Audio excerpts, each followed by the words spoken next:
Welcome back to Crosshair here on the GDQ Hotfix. My name is Dangerous, and this is the show that brings you runs with bullets. First-person shooters, third-person shooters, shmups, bullet hells, lasers, rockets, grenades, paintballs, and shotgun shells. It's got bullets in it. It's got a home here, Crosshair. Folks, way back when, episode 2 of Crosshair, we featured a show titled OK Boomer Shooters, Volume 1. And then a few months later, we featured OK Boomer Shooters, Volume 2. Well, today, we are featuring OK Boomer Shooters. I don't know if you can hear that, but my Google Home just went off. That was not planned. Today we are doing Boomer Shooters Volume 3. As you can see, we've got a few runs set up for you here. We're going to be starting off with Red Faction. Intharth is here to show that off. You'll be seeing that in just a minute. That one's not technically a boomer shooter, but close enough. It's my show, my rules. After that, we have got Star Wars Dark Forces Remaster, the Night Dive remaster from a couple years ago. Alnock is going to be here to show that off. After that, we have got our first returning runner here on Crosshair. After a year, just about a year, we have actually never had a repeat runner come in for 2 different shows until today. DS Allure, who is with us all the way back at episode 2, OK Boomer Shooters Volume 1, is back today to show us the Heretic Hexen remaster from just this year. And we're going to be rounding out today with Mullet Madjack. That one's also a boomer shooter, although it's a little bit weird of one. It's a hallway shooter and a roguelite. It's kind of an interesting mix, so you'll definitely want to stick around to see that. Lifelike's going to be showing us that one. But we're going to start off today with Red Faction with Intharth. So Intharth, welcome to Crosshair and the GDQ Hotfix.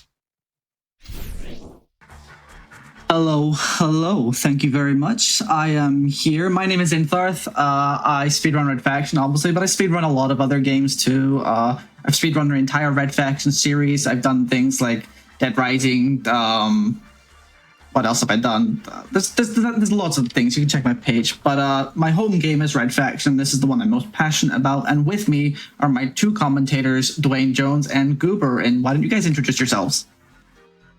Hello, I'm Dwayne Jones. I am the originator of the Red Faction speedrun. That's what I claim. Probably not actually true. That goes to Neo Killer and Megnauts. But there was one time long ago that I ran this game and found some cool exploits that inspired some other people to go. And now they just keep me around because I think I'm entertaining. Oh, we know that you're entertaining, Dwayne. Hi, I'm Goober. I have been doing everything with this game for about, 24 years now. Wow. So I'm like kind of the old school boomer with this game. I only really got involved with speedrunning it 7 or 8 years ago, but I've been doing everything else with the game ever since it was released, essentially. I'm the admin or one of the admins for the community Discord. That's Faction Files, shout out. If you haven't checked us out, you should. And I'm the super moderator, I think is what they call it, on the SRC page for the Red Faction series. Yeah. So that is Nice. me. And I'm excited for Red Faction to have a place on Hotfix. Thank you guys for having us. Happy to have you here. Okay. So, Dane, do you know what makes Red Faction special? That the factions are red. Good answer. Yeah. Thank you. But I have something cooler for you. Ooh. This, I believe, is the first game ever to feature real-time destruction. Non-scripted real-time destruction. Really? So we're going to get into it. Okay. Yeah, we're going to get into it, and I'm going to let these guys explain it as we go. But effectively, I'm going to give you a countdown, and as soon as I hit skip training here, the run will start. So in 3, 2, 1, go. Good luck. Second work shift has ended. Thank you very much. All right, go for it. Okay, so I was just going to say very quickly for anybody who is unaware of Red Faction, so this game takes place on Mars. You are a miner who is on Mars rebelling against this ruthless corporation that is essentially exploiting slave labor on the planet. So throughout the game, we're going to be visiting a whole lot of different sections of the mining complex, the admin quarters, the space station, all that kind of stuff, basically fighting the man, essentially. And that's kind of the... that's kind of the plot of the game. It's not really an original plot, but it's a fun game. it really goes with the red theme, red faction, and having a rebellion against like an evil corporate overlord. But in our times, talking to the devs of the game, all of them would very much shy away and back off anytime we brought up like, so what are some? We got the arm holding the pickaxe. Any revolutionary themes here? No. They did the same with Red Faction too. They didn't like. There's a lot of sources that could be familiar, but they didn't cite any of that. But yeah, so Dane, this is where we get into what makes this engine special. So, Yeah. I just picked up a rocket launcher. And throughout the game, its development, Volition's entire marketing campaign strategy was make your own door. And that was essentially their selling point for the game. And this is what they meant by that. Nice.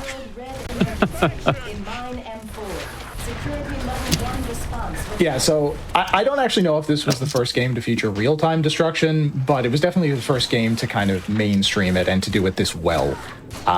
Through talking to the devs, I will say it was really interesting that at every turn they were very quick to point out that like they were told by, professors and mathematicians and all this kind of stuff, like you can't do this in real time.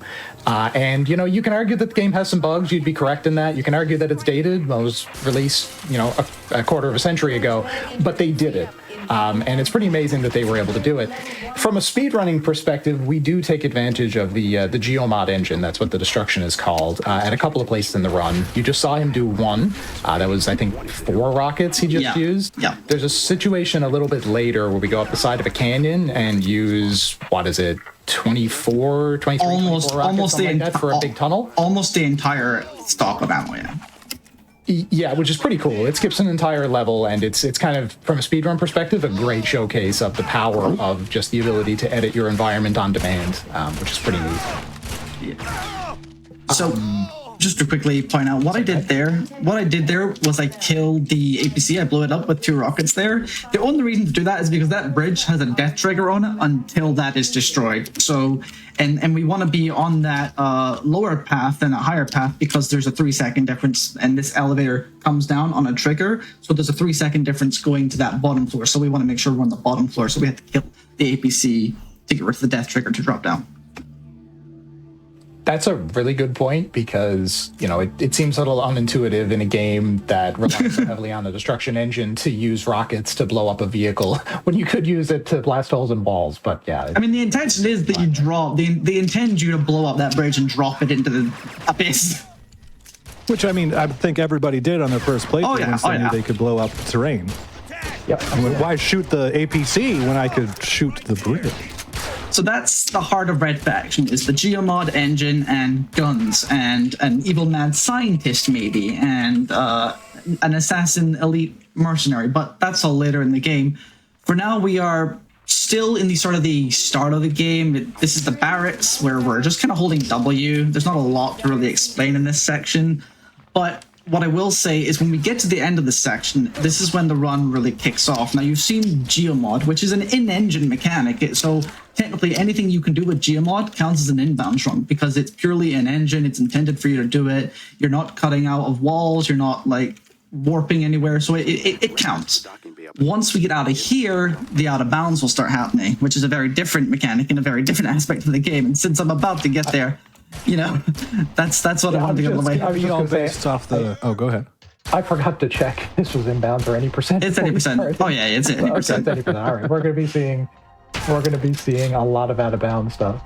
Before the out of bounds stuff comes, I also want to shout out Red Faction's amazing ladder mechanics that every other game should use, which is spacebar hooks you to a ladder and makes you go up, crouch makes you hook to a ladder and go down. That's it. Yeah. Easy. Quickly, Beautiful, incredible. That's just a quick Geomod. Yeah, another Geomod strat just to skip the outdoor mechanic. You're going to do another? No, I'm not doing that now. That's a bit risky. Okay. It's still too new, I think, to go with. Yeah, fair enough. There is a skip there that you can try. Give me that back. A second, but it's a little inconsistent. So yeah, good call avoiding that. Yeah. I should have said before that at the start of the game, Intar's completely right. There's not a whole lot going on until you get to the first out of bounds, which is coming up here now in a second. But one more skip here. Some things like you notice that he's jumping a lot. This game doesn't have Quake-style movement mechanics, but you do save some time if you jump when you're going up hills. So, doing it on level ground is just kind of like style points, but do it when you go up hills, it actually does save time. All right, you want to take the explanation here? Sure. So he's about to clip through this wall. Essentially, the way that this works, it's using the quick save and quick load mechanic in the game, and basically the quick save mechanic saves your position with a rounded value. So if you go up to a wall and you press into the wall and you hit the save button, the rounding pushes you slightly into the wall when you then load. And if you repeat that over and over, because sometimes you don't get it right on the first try, there are 3 collision spheres for the player character in this. So you need to do it a minimum of 3 times to clip each of those collision spheres through the corner. And if you time it right, and there's a bit of luck involved, I'm sure, but for the most part, you can get it consistently with some practice. You can clip your entire character through the wall and just kind of like walk to the other side. That's used extensively in this run. I should add, there are a lot of places where you could use that in this game that we don't, simply because we haven't found a way for it to be faster going the long way, but you can basically do it on any corner in the game. Yeah, and that was like reminds me a lot of. Yeah, go ahead. I was gonna say it reminds me a lot of the Fallout 3, Fallout New Vegas quick save, quick load strat, where you put yourself into a wall, quick save, quick load, and you just go right through. Yeah. To be honest, I wouldn't be that surprised if it was a similar reason technically. Yeah. Like they round values to save file size essentially by memory. Makes sense. Which is, don't we love the quick save and quick load of shooters of this era? I wish we could still have this. Yeah. And there are a number of quick save and quick load abuse strategies in this run that are not just the out of bounds clipping. So we'll talk about those a bit later. I just wanted to address, I saw someone in the chat saying, can't you just break that wall? No. The game is a little inconsistent sometimes with this because it was up to the discretion of the level designer, but in general, in this game, you can only blast holes in certain predetermined areas. Cement or rock is the way that the game generally plays it. And we're going to see an example of that right now. You will. Technically, there's no restriction on blowing up metal with it. It's just down to the level designer, so you can exploit some bugs that way, but he was not able to blast a hole in that wall that he clipped through. We're trying to knock out Cement and rock are fine, but we draw the wall. We draw the line at drywall. Yeah. So Dane, you see this wall right here, Dane? I see it. I see it. Yeah. See that's unexplodable, right? But this right here, it's explodable. Yeah,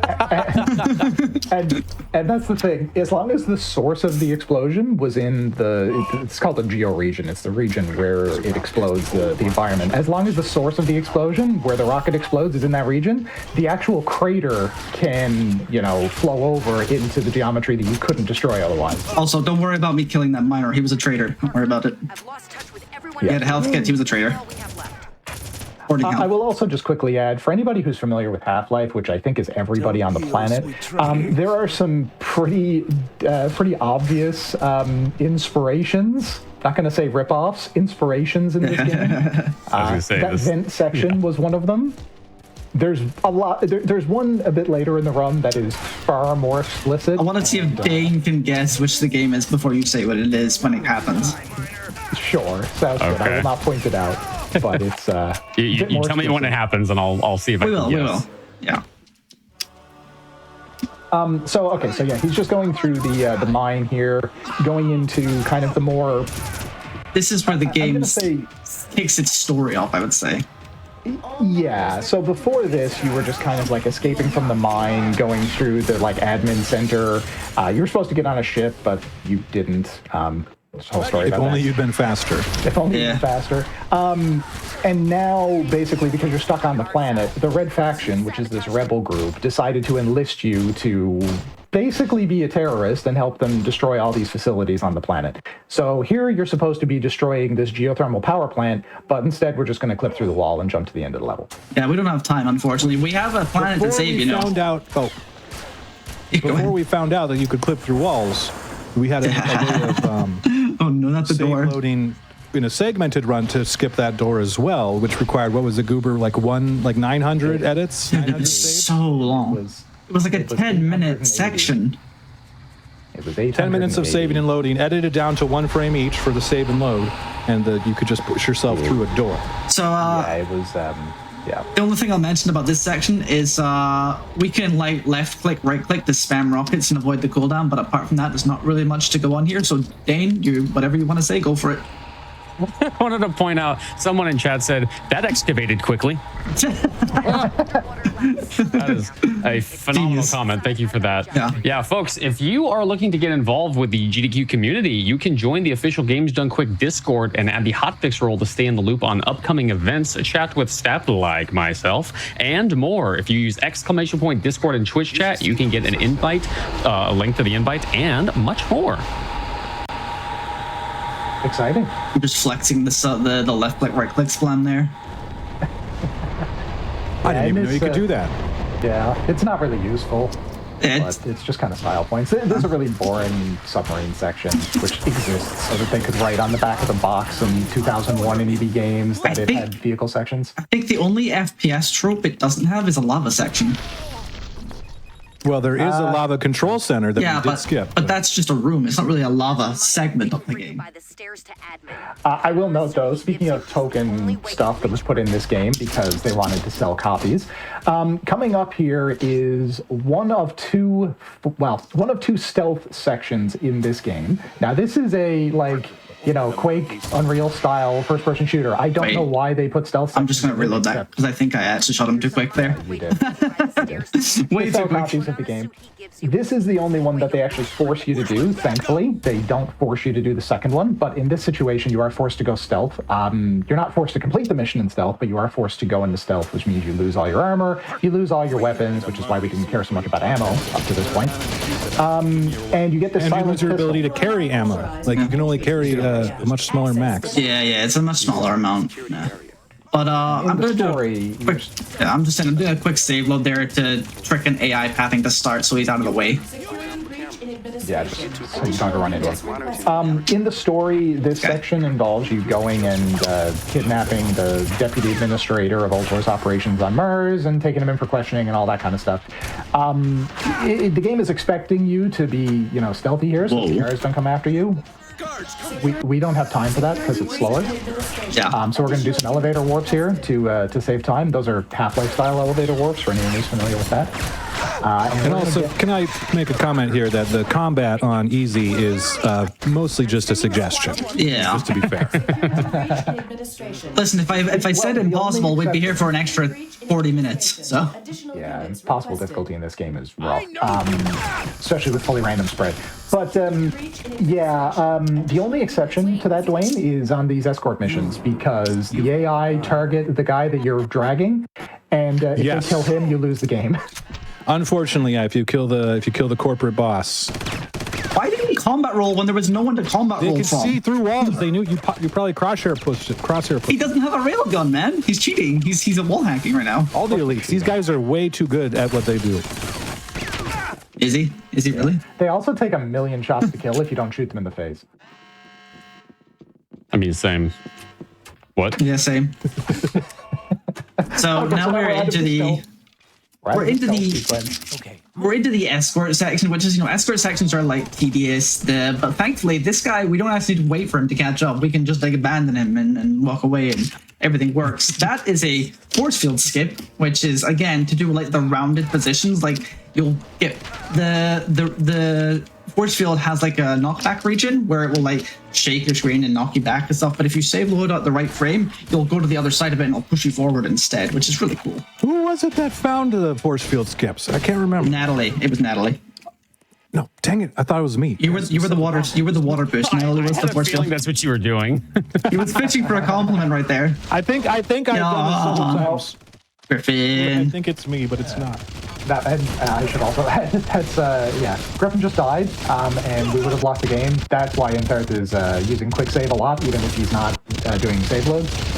This here is probably my favorite out of bounds skip in the entire game. You guys, Cool. you guys love there, one input tries here.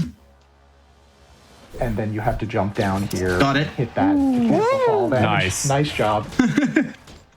Skips an elevator ride with the escort, and of course we have to wait for the escort to get into the elevator, so you're saving time by doing that Doesn't jump. get shot. True. Since we're in a rough little vehicle section, I want to talk about the submarine exploding. And is that a way to say I see someone in the chat mentioning how good the game looks? Is that at all a result of the launcher? No, the game looks exactly as it would have in 2001. I've not done any texture mods to it. No, but the fact that you can run it in widescreen and at 1080p supported by the stock games. That is nice. To install the patch is called Alpine Faction. AlpineFaction.com if you're interested. That adds. We've been through like bug skips and We've been through like a ton of community patches throughout the years. Alpine is the most recent up-to-date one, but yeah. This section. Yeah. It would have been good to do it before. But anyway, there's a very specific order that you need to kill those guards to trigger that cutscene. And that's a section that can really annoy first-time players because it's not immediately obvious. Following that is another section that annoys everyone who plays this game. Intharth is only going up here because he needs a lot of rockets for the tunnel skip that I mentioned, which is coming up here. But this big robot here is annoying, very annoying, and you have to like kite him down to this hole here and hope that he follows you and doesn't get stuck on the wall, which he does most of the time. And then if you do, you can like put him down into the incinerator and he dies. But if you like look on the Steam forums, like 50% of the people who get soft locked on this game, it's with this guy, just because he doesn't work very well. But luckily, we don't need to deal with that because we just clip out of the wall and jump down into the vent. So there you go. Yeah, even during inbounds runs, sometimes you'll get into the room, but he just will refuse to go down into the incinerator, even though you did everything correctly. He'll just fly around in the room and annoy you. So this is the second stealth section of the game, but as Goober explained earlier, Volition kind of learned their lesson that forced stealth isn't as fun in a game like this. So they made it optional, which is great for us because we don't need to worry about it. Yeah.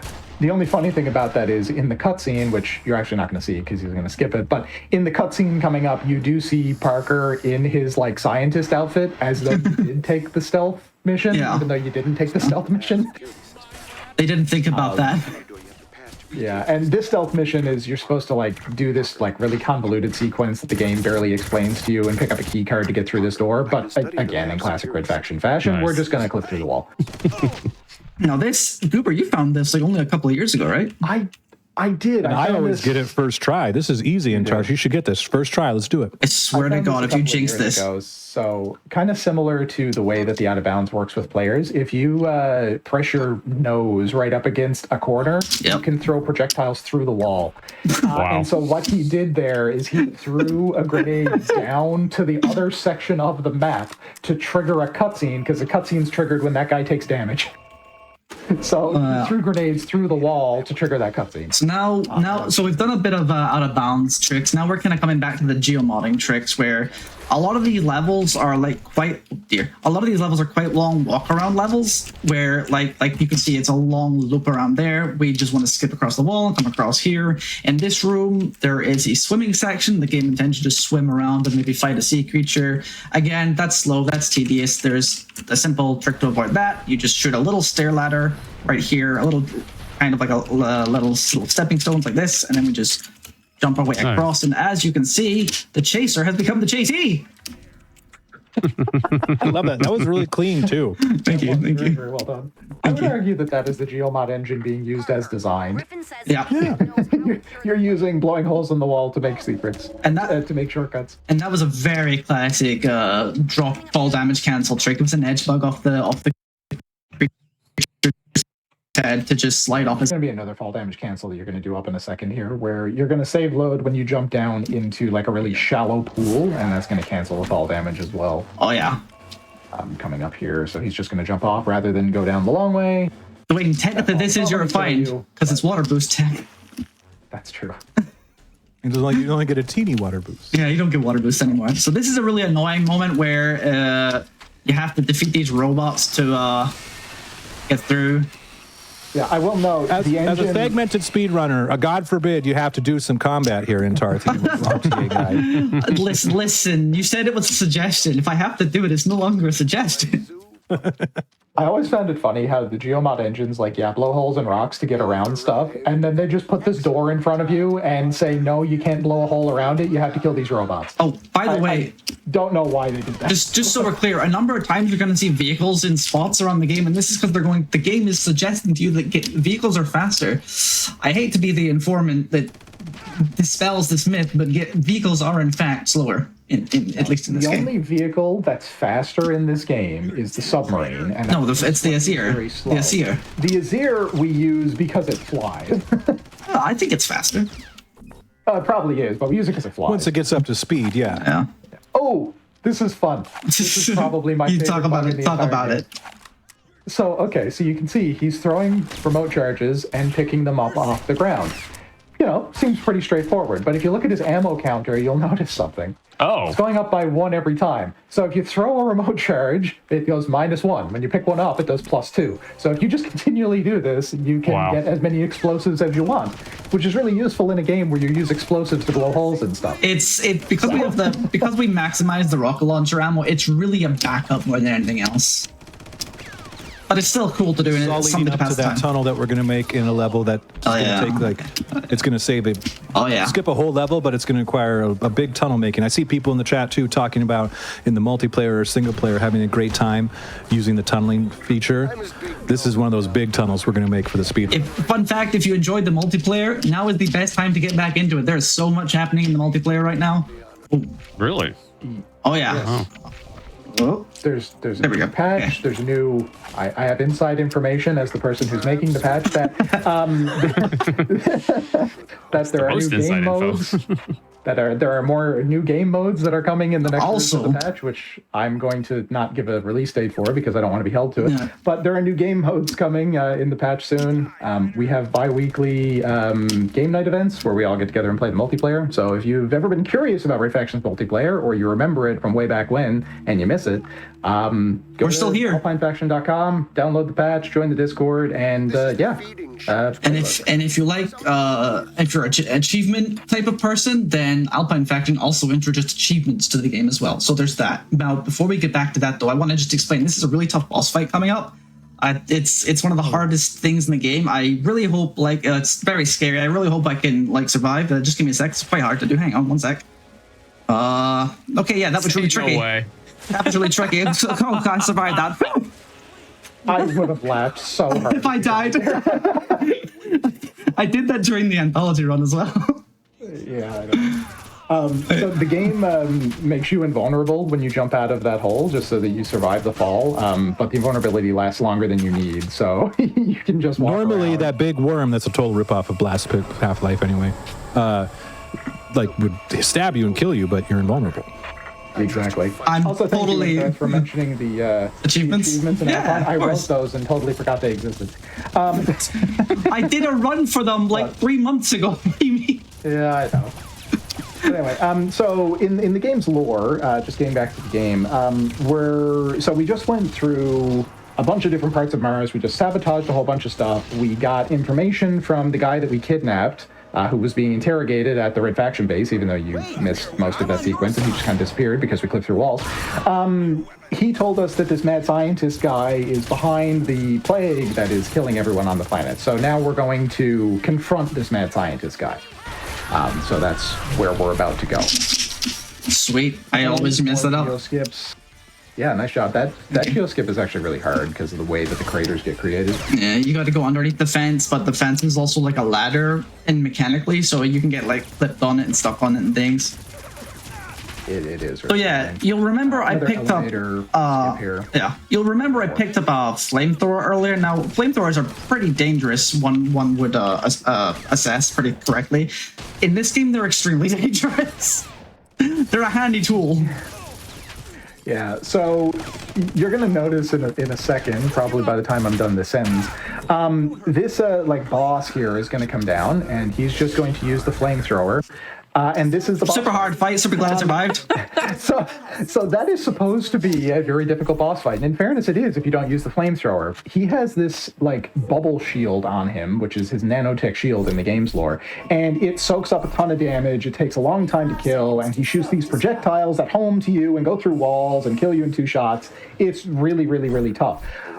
but the shield gets popped instantly if you use the flamethrower anywhere on the map because of particle collision bugs. Yeah, all right. So if you just fire the flamethrower anywhere while he is there with his shield dies and he has like 4 health. All right. So it turns a boss fight into nothing. I thought it was the flamethrower applied damage per frame rate. It's something like that, yeah. It applies infinite damage on the first frame. Can you fit an announcement or something you want to read in, Dwayne, in like 20 seconds? Yeah, I can do a quick one. Go for it. Go for Folks, it. if you haven't seen the schedule for this week, type ! schedule. You can see what's coming up on Hotfix and explore the full season lineup at gdq.gg/hotfix. I wanted to get that in because this is, Dwayne, this is what we've been kind of like building as the height of the geomod limitation in this game. We said we'd skip an entire level. This is a level, and we are going to skip it. Well, we're also going to skip an entire other level that you're supposed to go into to climb up the side of this game. So this level loops back on itself. Do you want to talk about that while I'm doing the trick? Yeah, sure. So the way this level's supposed to work is that you're supposed to take the Jeep to the end of the canyon, then you go up through a completely other map to climb up, like in a cave inside the walls of the canyon. Then you come out on the other side of the canyon. You take this like cable car across to the airlock. And what he's doing here is just basically tunneling up to the airlock as long as he didn't mess up his lineup, which would be really funny. Hey, whoa, chill. We don't like that kind of negativity here. I'm always self-conscious that I've messed it up, to be fair. I know you are. That's why I said it. But I didn't. More We're good. self-conscious as if you actually took splash We're good. damage from the rockets, you know, if you were playing on something other than easy, you know. Yeah, it doesn't matter if I missed it. Station right there is where you're supposed to come across to. So yeah, we just skipped all of that by using all of our rockets in a huge tunnel up the side of this canyon. So which we normally, absolutely did not intend. So normally it's like an individual level. That level takes 3 to 4 minutes. With that rocket strat, I cut it down to 2 to 3 minutes. Well, so it's a big chunk of time.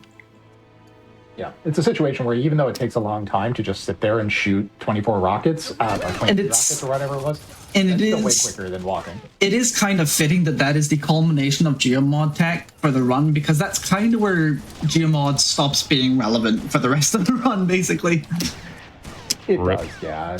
Volition didn't really do the best job of keeping the theme going for the rest of the game. There's not a whole lot of destruction. There's one more spot we can do it, but it is literally just an uphill skip thing. It's nothing major. So I'm save loading that elevator, by the way. Normally we wouldn't save load in an elevator because it can skip frames, but for this specific instance of save loading, there was 3 guards, which are now no longer going to spawn and stop a door from shutting, which is really advantageous to us because airlocks need to shut and then open. Now we can just get in, the door will close right behind us, and we won't have the same problems. It's also advantageous because one of those here we go. Prevent from spawning has a rail driver, and so now's a good time to talk about. This is the point in the game where it starts phasing in the mercs, which are like a souped up guard. In the lore, they're called in to like clean up the mess. Basically the same thing as the Marines in Half-Life. And right there is where there would have been 3 mercs. One of them has a rail driver. Now the rail driver is the most overpowered weapon in any multiplayer game ever. We're gonna get to see it in a second. See through walls. Yeah, it can see through walls with the scanner. It can shoot through walls, and it kills in 1 hit. Same thing as single player. It's very useful for you as the player, but the enemies can do the same thing. There he is. On Impossible, it hits most of the time, and you just instigate. I think the numbers I gave last time is on easy, you're like a 25-75. On medium and hard, 50-50 to about 60-40. On Impossible, it's like nearly every time. Yeah, and it constantly amazes me that they put an instant kill weapon in the hands of enemies in easy. I just love it because if you're out there and you like punishment like I do, you should play this game on Impossible. And even then try and speedrun it against enemies that have a 90% plus instant hit. Fun fact, for years, this run's Impossible record sat around the hour 15 mark. In the last 6 months, I got it to the first sub-hour on Impossible. Nice. GG. So, yeah, fun fact. Oh, you're talking about... not segmented, proper RTA. Okay. Yeah. So this is another sort of minor detail about this game, which is funny, is that collision physics can sometimes be a little sketchy. We just clipped into a moving tram, which is there's normally a death region on the front of because it's a moving tram, But for that specific moment in time, we can like finagle our way into the tram. And the reason this is important is because this is an auto-scroller, and as speedrunners, auto-scrollers are tedious. We wish we could skip them. Most of the times we find ways around it. This is airtight. We cannot skip this. The triggers for this are impeccably tight. So what we have to do is we clip into the tram below, and then we clip back out of the tram, and I'll explain why we're clipping out of the tram in a second, but effectively this is a 5-second time save overall on the auto-scroller. And it's a little dangerous because there's a railgun in a second, so give me 1 second right here. I'm up behind him. Speedrunning until you have a quick save while you're dying to a railgun. So they don't know I'm here. Double kill. Nice. But yeah, so effectively we're now in this tram, and what this allows us to do is when this door down here opens, by the way, this is a looping corridor, it's a very trippy effect. Enjoy. Yeah, you're not actually moving at all. So when this door opens, this tram is gonna zoom up ahead because this had the enemies in it, so it's gonna take off like it would, and we're gonna like use this to like catapult ourselves ahead of the load trigger here. Because everything that loads is attached to that tram. So we want to be in front of it, and here we go, we're out. Nice. And that's actually really risky. A lot of runners right there will just slam into one of those pillars and die. And you actually get to that door before the next level loads, which is why you saw the door open to a flat cement wall. Okay, I paused there so the railgun would fire, and I wasn't near it. In the lore, this is a section where you're going in here to like sabotage these missile silos so that the entire complex blows up. Oh, brutal. Wow. That's rude. That's your own guy, man. Scientist. You have to kill that scientist, because if not, he runs into that room and deactivates the thing. And I'm going to try it a couple of times. Luckily, the merc just killed him for us, so that's cool. Give me a second. I'm going to try it a couple of times. Why are you trying this? Because it's fun. Hang on. All right, he's trying to glitch the loads. Oh, there you go. All right. Nice. So now the tram takes off, goes down. The tram crashes, and you spawn. So what I said, go through here. like I said, every trigger on the tram is tied to that to the tram. You can't stop that. So the tram is actually the load level there. So it doesn't matter if I'm in it or not. It just matters that the tram takes off. That's part of the fun. This is Ancient Riverbed, and again, Hendrix up there in the corner is telling us we should look for a vehicle. This is again, in fact, an absolute lie. We do not want a vehicle. It is much, much slower. Yeah, I mean, this section is pretty slow on foot, and it's kind of a long, boring corridor. There's a little bit of tech, like avoiding triggers and making sure you shoot rail driver mercs before they kill you, but on different difficulties, it doesn't matter on easy. This is a good Dane time. Long, boring hallway if you have an announcement. Yeah. So yeah, this is perfect. So like we've got about 2 minutes. You got plenty of time. Oh, geez. Okay. Well, yeah. So, folks, if you want to see one of our awesome communities we have here at Games Done Quick, Black and Flash is a community that uplifts and connects Black speedrunners of all levels, hosting special events throughout the year to raise money for charity and celebrate Black voices in the speedrunning scene. Learn more or apply to get involved at gdq.gg/BAF and follow at Black and Flash on Blue Sky for the latest updates. These railguns think they can get me. They can't. He's just walking along the walls here, mostly because it's faster, also for style points, because this is a pretty boring section and you need something to pass the time. Funny story, up here in a second, there is a merc who has really glitchy pathing and likes to fire a grenade and kill himself sometimes. So there's two things that can happen. If you shoot him, he'll turn around as he's doing the animation and he'll throw it. If he doesn't do that, our next best thing is friendly fire. He's going to throw the grenade and the other guy's going to like get really annoyed at him for throwing the grenade. Watch this. Oh, yeah, there you go. Fire!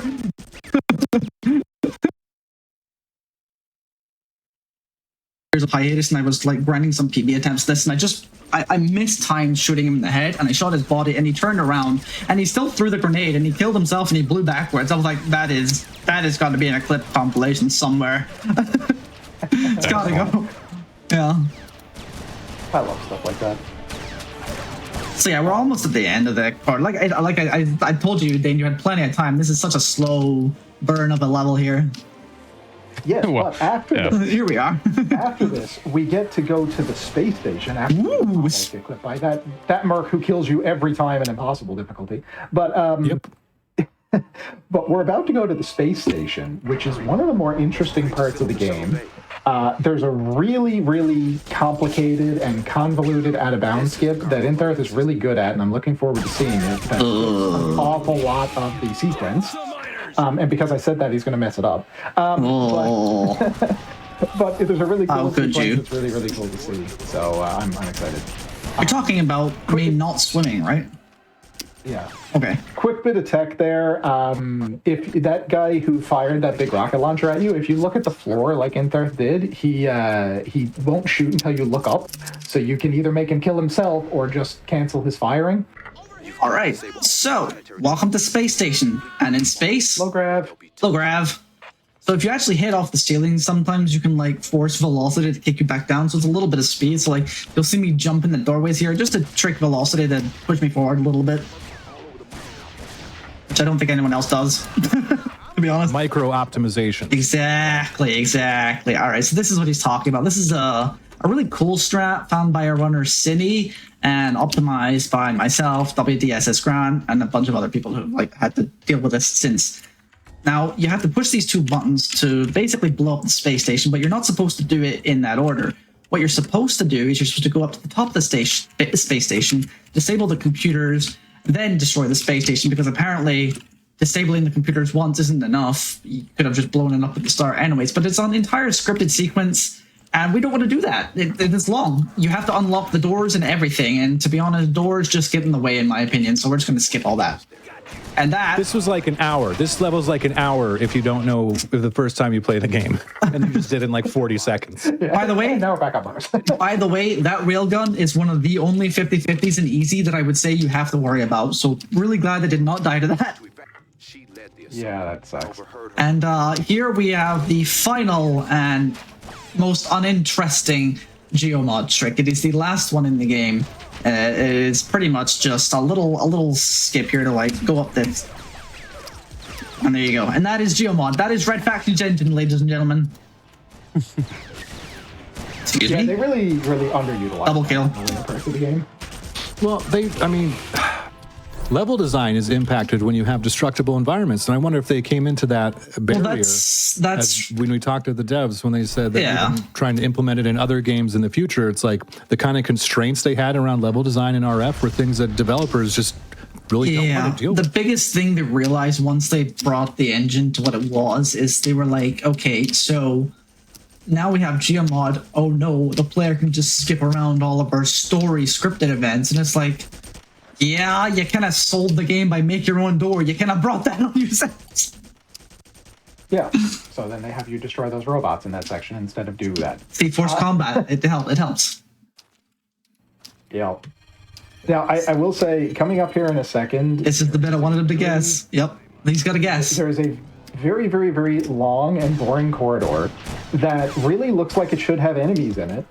And you're right, it should have enemies in it. It's just the developers messed up the triggers and they never spawn.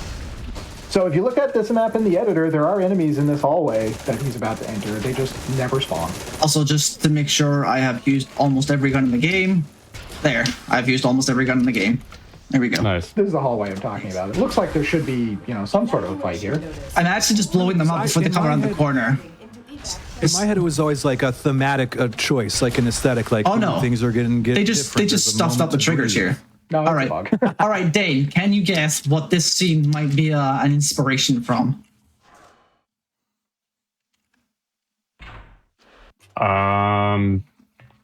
Gonna guess Half-Life? There you go.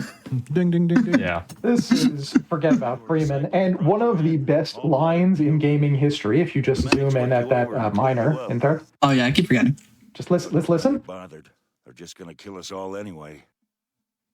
Something big is happening. Lots of mercs running around, moving stuff. Don't know what it is, but I bet Red Faction! He cuts himself off. It's this guy that's yelling, but they gave his like code the thing.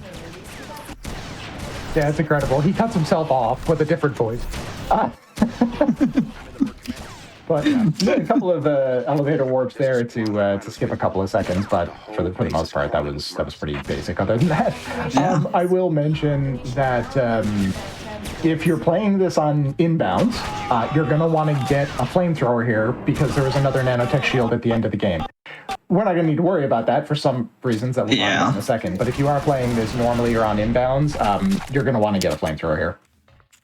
I just had a thought here. Why is there a Merc base on Mars? Well, I guess they had to come from somewhere. Well, Masako is like the higher. How do they have this? How do they have this infrastructure? Because they were dug deep. They were waiting. You're not supposed They knew a revolution was coming. Dwayne. The plot had to happen.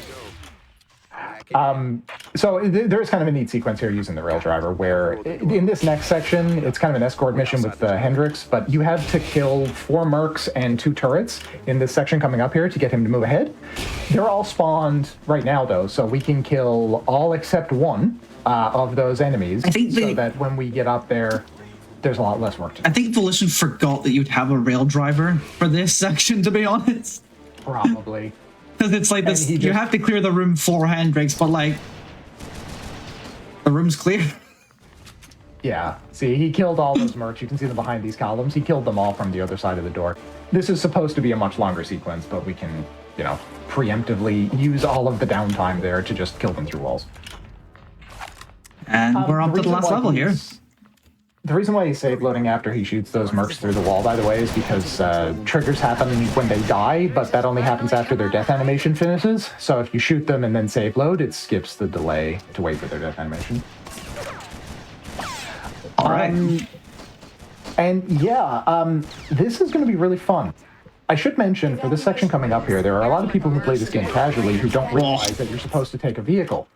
That was almost damn it. Really, really good collateral. He's laughing at me. I got him. There's a lot of people who think you just walk through that door, and then they think that this section is really difficult because you're, battling like 300 mercs on foot, which, that is pretty difficult. You're supposed to take this vehicle. I don't know why so many people mess that up. It's just unintuitive. Like, you don't see the thing. You just see the door and you go forward, I think. I mean, don't you? Everyone should. You explore every room. Every time you go into an open room, you try looking in the other part of the room. This is 2025, Dwayne. No one's exploring. We just want to go forward. Yeah. Us old people like me and Goober. Well, I mean, Goober's way older than me, but. All right, so this is the hardest, I would say, thing to do in this game. Even harder than those low corner out of bounds we did halfway through. This is the vehicle out of bounds. Yes. So same concept, but with a vehicle. Yes. Yeah. You have to hold there we go. to do this one because you have to clip this this fighter out of the level. It's much more difficult. And funny story, there's probably about 5 minutes left of gameplay casually. But if we're just going to clip through the wall here and then skip the rest of the game. We would be, but classic. Well, if you can get it. Okay, it's all right. The controls are super floaty and has weird momentum, so this is what makes this very difficult. There we go. Oh, nice. So if you guys want to do your shout outs real quick while I fly to the end here. Sure. Well, I was just going to shout out the Red Faction community, Faction Files, which has been supporting the Red Faction community since, 2009, something like that. If you like this game, you like this series, you want to play the game, you want to play multiplayer, single player, speedrun, make mods, maps, whatever you want, we do everything. Come join us on Discord. Check out our website, factionfiles.com. I will second that with factionfiles.com. That's www.factionfiles.com. We've got multiplayer game nights for RF1 and RFG that happen every week or bi-weekly. And the rest of everything on Faction Files. This game has a huge mapping community as well, which hasn't brought up at all. Real quick, the map editor has been... Oh, go ahead. Yeah, no, before we finish, very integral. This is the only element of RNG in the entire game. It is the final boss. You would think the final boss is the person we skipped up there. This is the final boss of the game. This is the person we're supposed to save, and because we take the bomb as an insult. Yeah, later. So this is a full RNG sequence. You cannot predict this. It is total RNG, and it is the end of the game. It is a terrible way to end the game. I don't know what they were thinking, but that's how I think it's fine. Nah. And that's time. Nice. That's actually a really good time. Yeah, that's time. GG. Thank you.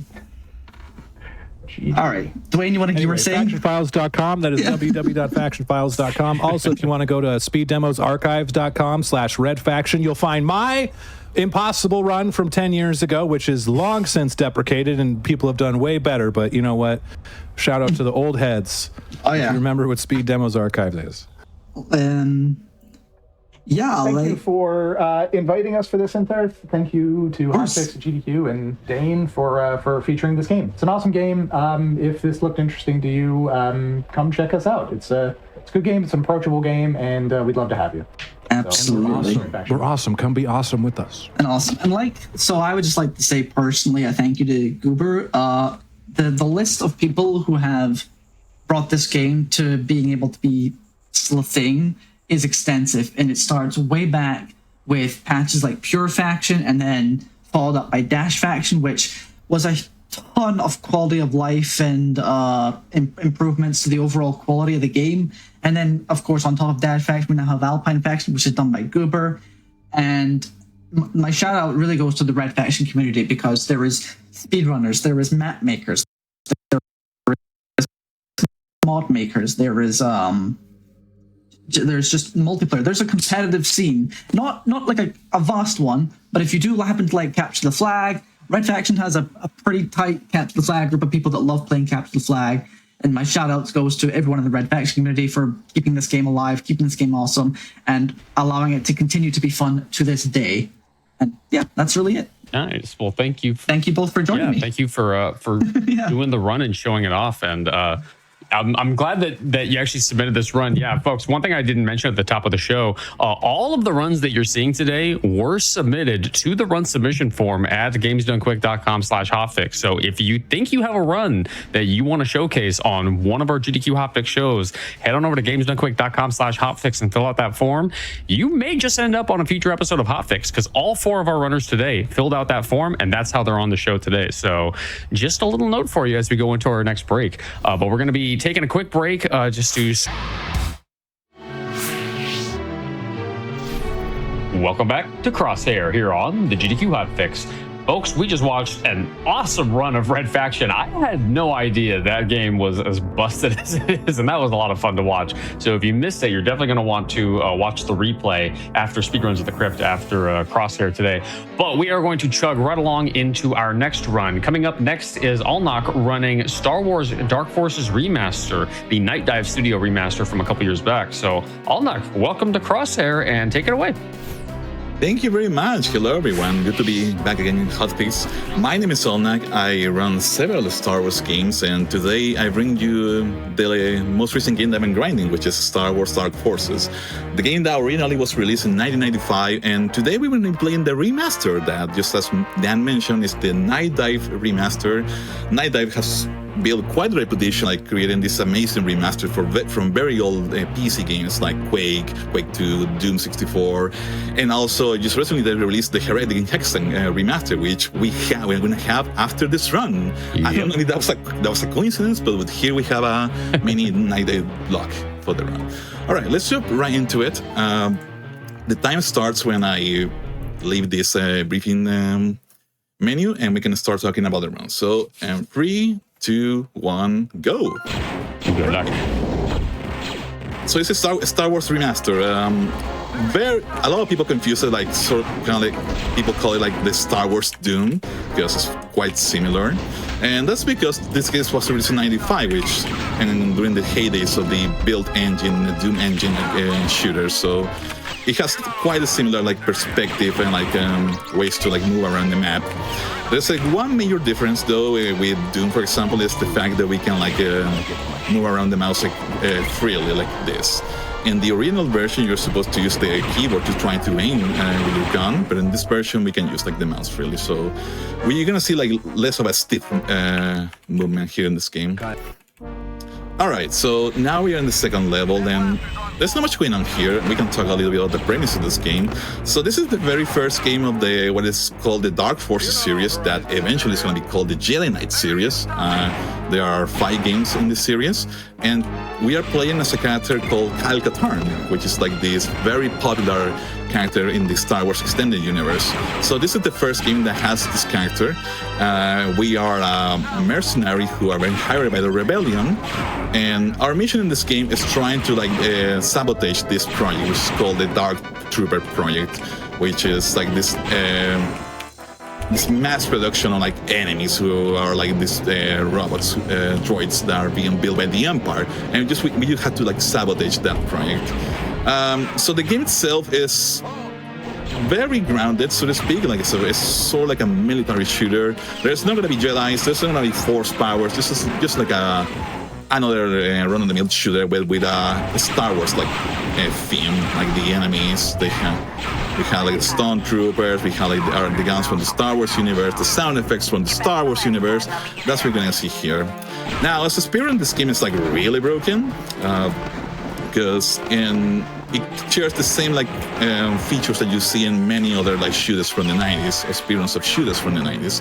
So we're gonna start seeing those in the very next level by introducing our first, or probably the main weapon on this run. So I'm gonna go here and grab what is called the thermal detonators, which is a really fancy name for what is pretty much grenades. And as you can imagine, in this game, using grenades is gonna give us a little boost. And we're gonna start doing grenade jumps right from the get-go, starting with this one. Like that, first try, nice. So that's what's called thermal detonator jumps, also called TD jumps, which pretty much function as, they are pretty much grenade jumps. In several areas in several parts of this run, you can use the boost that you get from an explosion from a detonator to get to higher areas and skip several parts of the level. Now, that was the first example. We're gonna see several in this level in particular. This is one of the hardest levels in the run, because I have just a limited amount of detonators. I'm carrying a limited amount of detonators, and every time I do one of these TD jumps, or try to do one of these TD jumps, I'm gonna take some damage. So I gotta be careful with my health management. I'm gonna try this one. Oh, first try, let's go, nice. Okay, that one is very optional. Yeah, that's very optional. The one's very optional. I'm glad I got it. So now we have to put a code here, and you're supposed to go around the map to find the things you have to place here. But if you know it by memory, you can just put them right away without.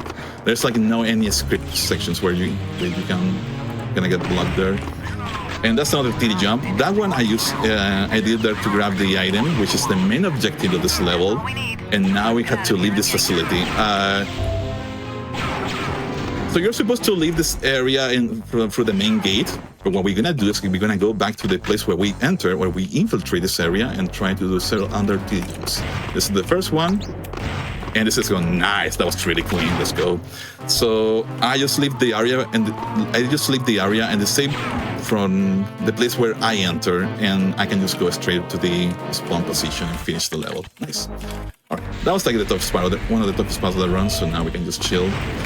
So this level is really simple. This is where we're gonna get introduced by the Dark Troopers, who are the main antagonists of this game. Those are this very black, very Terminator-like droids that show up. They're gonna show up a lot in this game. Fun fact: they eventually show up in The Mandalorian, and the famous scene with Luke Skywalker. And the droids that you see in that TV show came from this game. They were introduced in this game.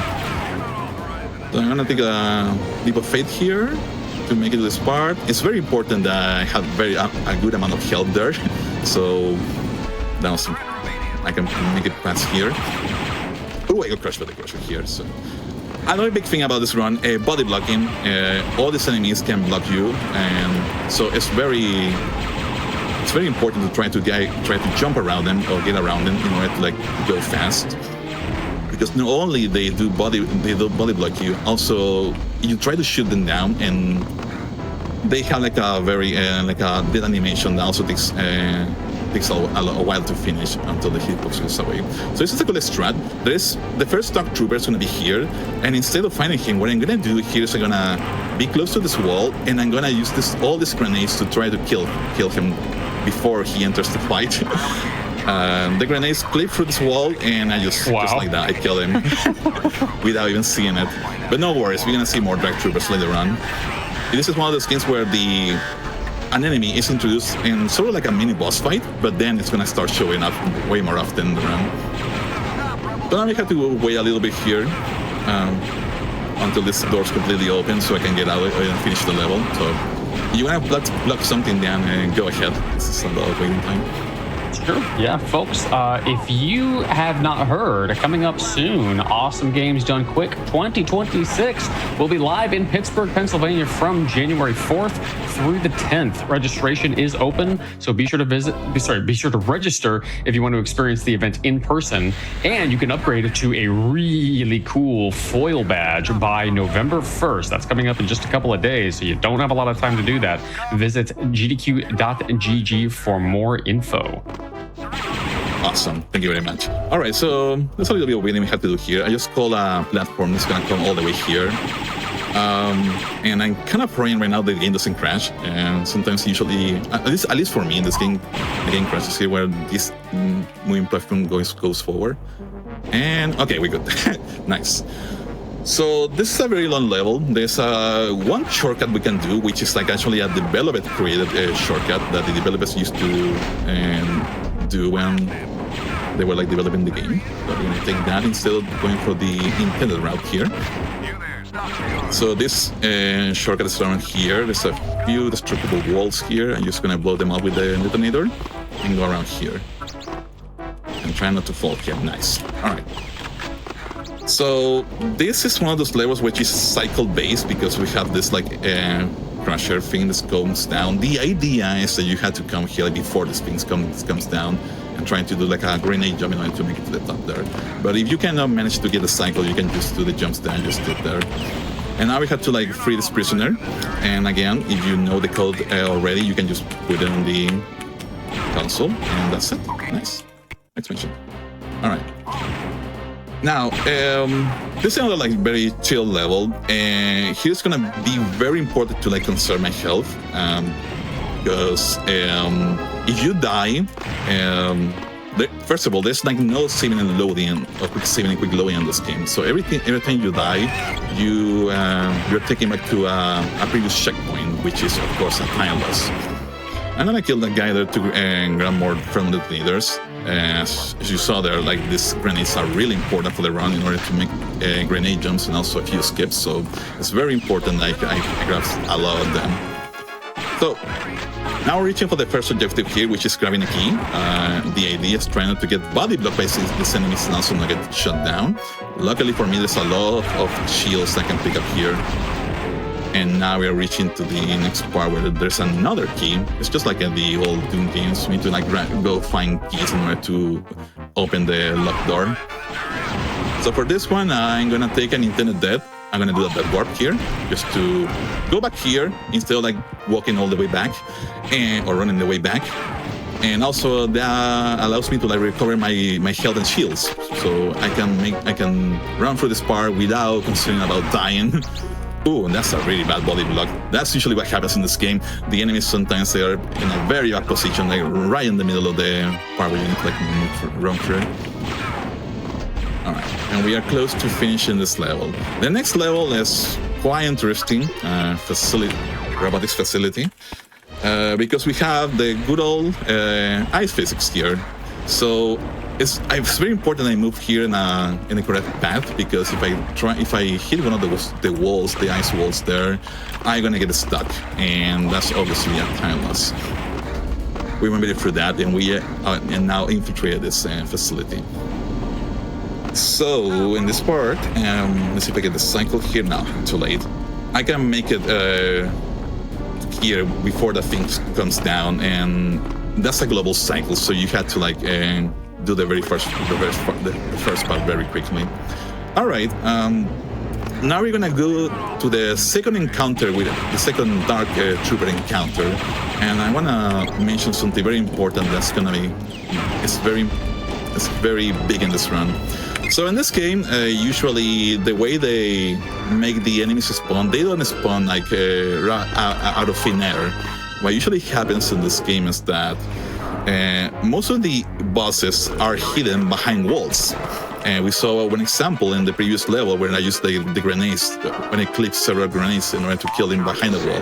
This is another example. The enemy is going to be here, it's just hidden.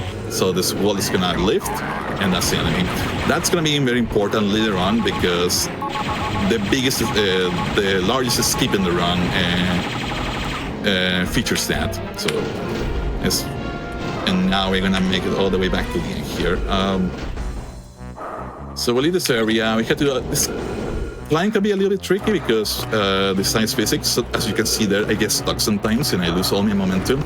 And then I grab the cleats. So you are supposed to grab those boots at the beginning of the level, so you can move here without any issues. But of course, they are very out of the way, so it's really a time loss.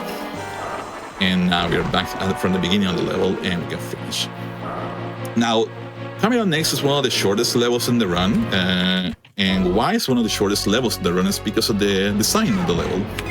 So first thing first, we're gonna grab this key. It's very important. I'm gonna do a grenade jump to make it to the top here. These ones are quite tricky because you need like the complete height that you can get from a TD jump to make it there. So you're supposed to go around the map in order to make it to this bridge. But what you can do here is like use a grenade to jump like that and done. Well done. That's the level. Awesome. And now, one of the hardest levels in the run, in the sense that there's gonna be several enemies that can annoy me here. So I'm in prison. I got to strip all my weapons, and I only have my fist. And we have this dragon here that I need to like punch until the death. There we go. Nice. And that dragon can be annoying sometimes. Like the damage that he does is completely random. Sometimes he can kill you once, and sometimes he can be very nice, and you can just kill him right away. Alright, so now we are free. We're gonna go grab our guns, and we're gonna do another major escape, which also involves damage boosting. This one's quite particular because we are not gonna use grenades, we're gonna use landmines. And this way, these are the landmines. So I'm gonna line up here, I'm gonna put 2 here, and just like that, nice. So what happens there is that you combine the explosion from 2 mines to get an extra boost and make it to the top there. Oof, okay. We got morning was being mean there. And now we're gonna go finish the level. And this part is just movement. It's just movement. Because there's gonna be several enemies. The Gamorreans that you saw there, they have a very, very, very large hitbox, and they can body blow you really bad. So you can lose a lot of time here. All right. And now we free Jan, which is our partner in crime in this game. It's Kyle's partner. And now we're gonna finish the level. And I'm gonna take the time to explain a little bit what's gonna happen next, because it involves what I mentioned before about the walls and how the end level triggers here. So I'm in this level. This is a very large level where you had to go around the map, you had to solve a puzzle, and then come back here and do a boss fight. And here we fight Boba Fett, who is hidden behind this wall. So instead of fighting or triggering the thing to lift this wall, what I'm going to do is I'm going to place these mines like this. And you can hear slightly like the screams of Boba taking some damage. We want to hear a very long scream. Let's see if I can hear it. There we go. Nice. And now Boba Fett is dead. He's supposed to be behind this wall, and I used like the AoE damage that you do with the mines in order to kill him. That's very random because the mines do proximity damage. So for example, if you stand like right over a mine, you get like the complete damage. But sometimes it takes more mines to kill the guy because it's like moving around behind on the wall. And now we are in field station. This is a very technical level actually. There's a few grenade jumps I need to do here in order to go fast. There's a big major skip here. You're supposed to move these kind of like bridges from one place to another to make it to the other side of this area. But instead of doing that, what we can do here is just do more grenade jumps. Oh, I need to blow this thing up, and I'm gonna refill my grenades. So the first jump is like right here. And it didn't work out, so that's the first one. And okay, the enemy is not there. There we go, nice. And it's very important to kill this guy because this guy has a very special gun. This is the concussion rifle, and it's gonna be useful for the next level. I'm gonna, how many mines do I have? Oh yeah, I have enough mines. So I'm gonna do here, I'm gonna put 2 mines here, and do a mine jump like that. Nice. So that avoids me to using the elevator there, which is like huge stylus because the elevator ride is like really slow. And also, when I get here, I can just go all the way down immediately instead of like waiting for the elevator to go down. So now we have to make our way back to the beginning of the level again. And nice, perfect, okay. And those steady jumps like avoid me to having to use like the elevators there. And now we're reaching to the end of the level. I'm very low in health, but it should be fine. And I think the checkpoints are not that far off. But yeah, this game doesn't have quick saving and quick loading, so it's very important that you nail the tricks. Otherwise, it's a huge stylus. And I'm here, which is fine. Where am I? I'm here. Okay, so I'm gonna go back here. I'm not so high. I rarely die there, so I kind of got lost there. Have to make it through here. And now you're gonna go to the end of the level. And after this, there's couple of more difficult levels as well. They are not as technical as the ones that we have seen right now. But there are gonna be several enemies that I need to like completely ignore in order to like, and I'm gonna try to avoid taking extra damage. So I need to kill this officer here. He has the key, and I can go back here and go to the end here. Nice. Okay, I have one line here. Good job, Kyle. Now launching. And now we're reaching the second to last level, and as I mentioned, it's very important here to not lose any much HP because I need to do several grenade jumps. Instead of waiting to lower these things here, like the elevator kind of things, you can use grenade jumps to make it to the top. This is the second one, and the third one is like nice, awesome. So, as you know, it's very hard to like do the jumps that require more altitude because you need to have a perfect timing. One thing about this game is that all those grenade jumps have a different timing in each scenario. It's not like I'm always like trying to get a certain timing. It really depends on the situation that I am. All right, so here's another like mine boost I'm gonna do. This is to make it to the top. I'm gonna place the mine here. I'm gonna wait for an audio cue when the mine's about to explode. And like that, I can make it up. And here is the best gun in the game, and this one is going to be very useful because now we're going to see several Dark Troopers. These are the Dark Troopers. These are the enemies I need to like destroy. That's my main objective. I'm going to take the time here to like grab some ammunition, and also going to grab this power up that makes the gun shoot faster. Go. That's the second one.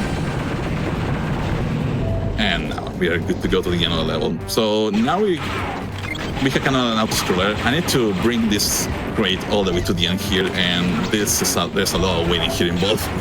So I'm just gonna chill here. There's only one major thing though, is that at the end, I need to try to not enter too quickly, because what happens is that if you enter very quickly to this crate, I need to infiltrate too, and the game can sub-lock, so I need to take my sweet time here just in case. Okay, one more switch, get this one, and now wait for this door to open. And as I mentioned, I don't want to go here super fast, otherwise I ain't gonna sub-lock the game, so... There we go, nice. And now we are in the final level. So, this was pretty cool. It's a very long level with several like tricks you have to do. Oops, I messed up the jump. That's one of the features in this game. You can use like the respawn like feature to like go back to a previous checkpoint, and that's not something that you have in the in the original version of the game. Okay, this enemy's been annoying. This Terminator kind of guy. Oh, that's a lot of health. All right, now I have to go here and open this and kill this Dark Trooper too. I'm gonna grab this power up. This is like this shield supercharge, and when I have it, I don't take any damage from things, and it's gonna be useful to do this jump over here. So this gun has also a rocket, and as you can imagine, when you have rockets, you can do rocket jumps, and I did one just there. And now I need to place these bombs here to like destroy like this ship, this big huge ship.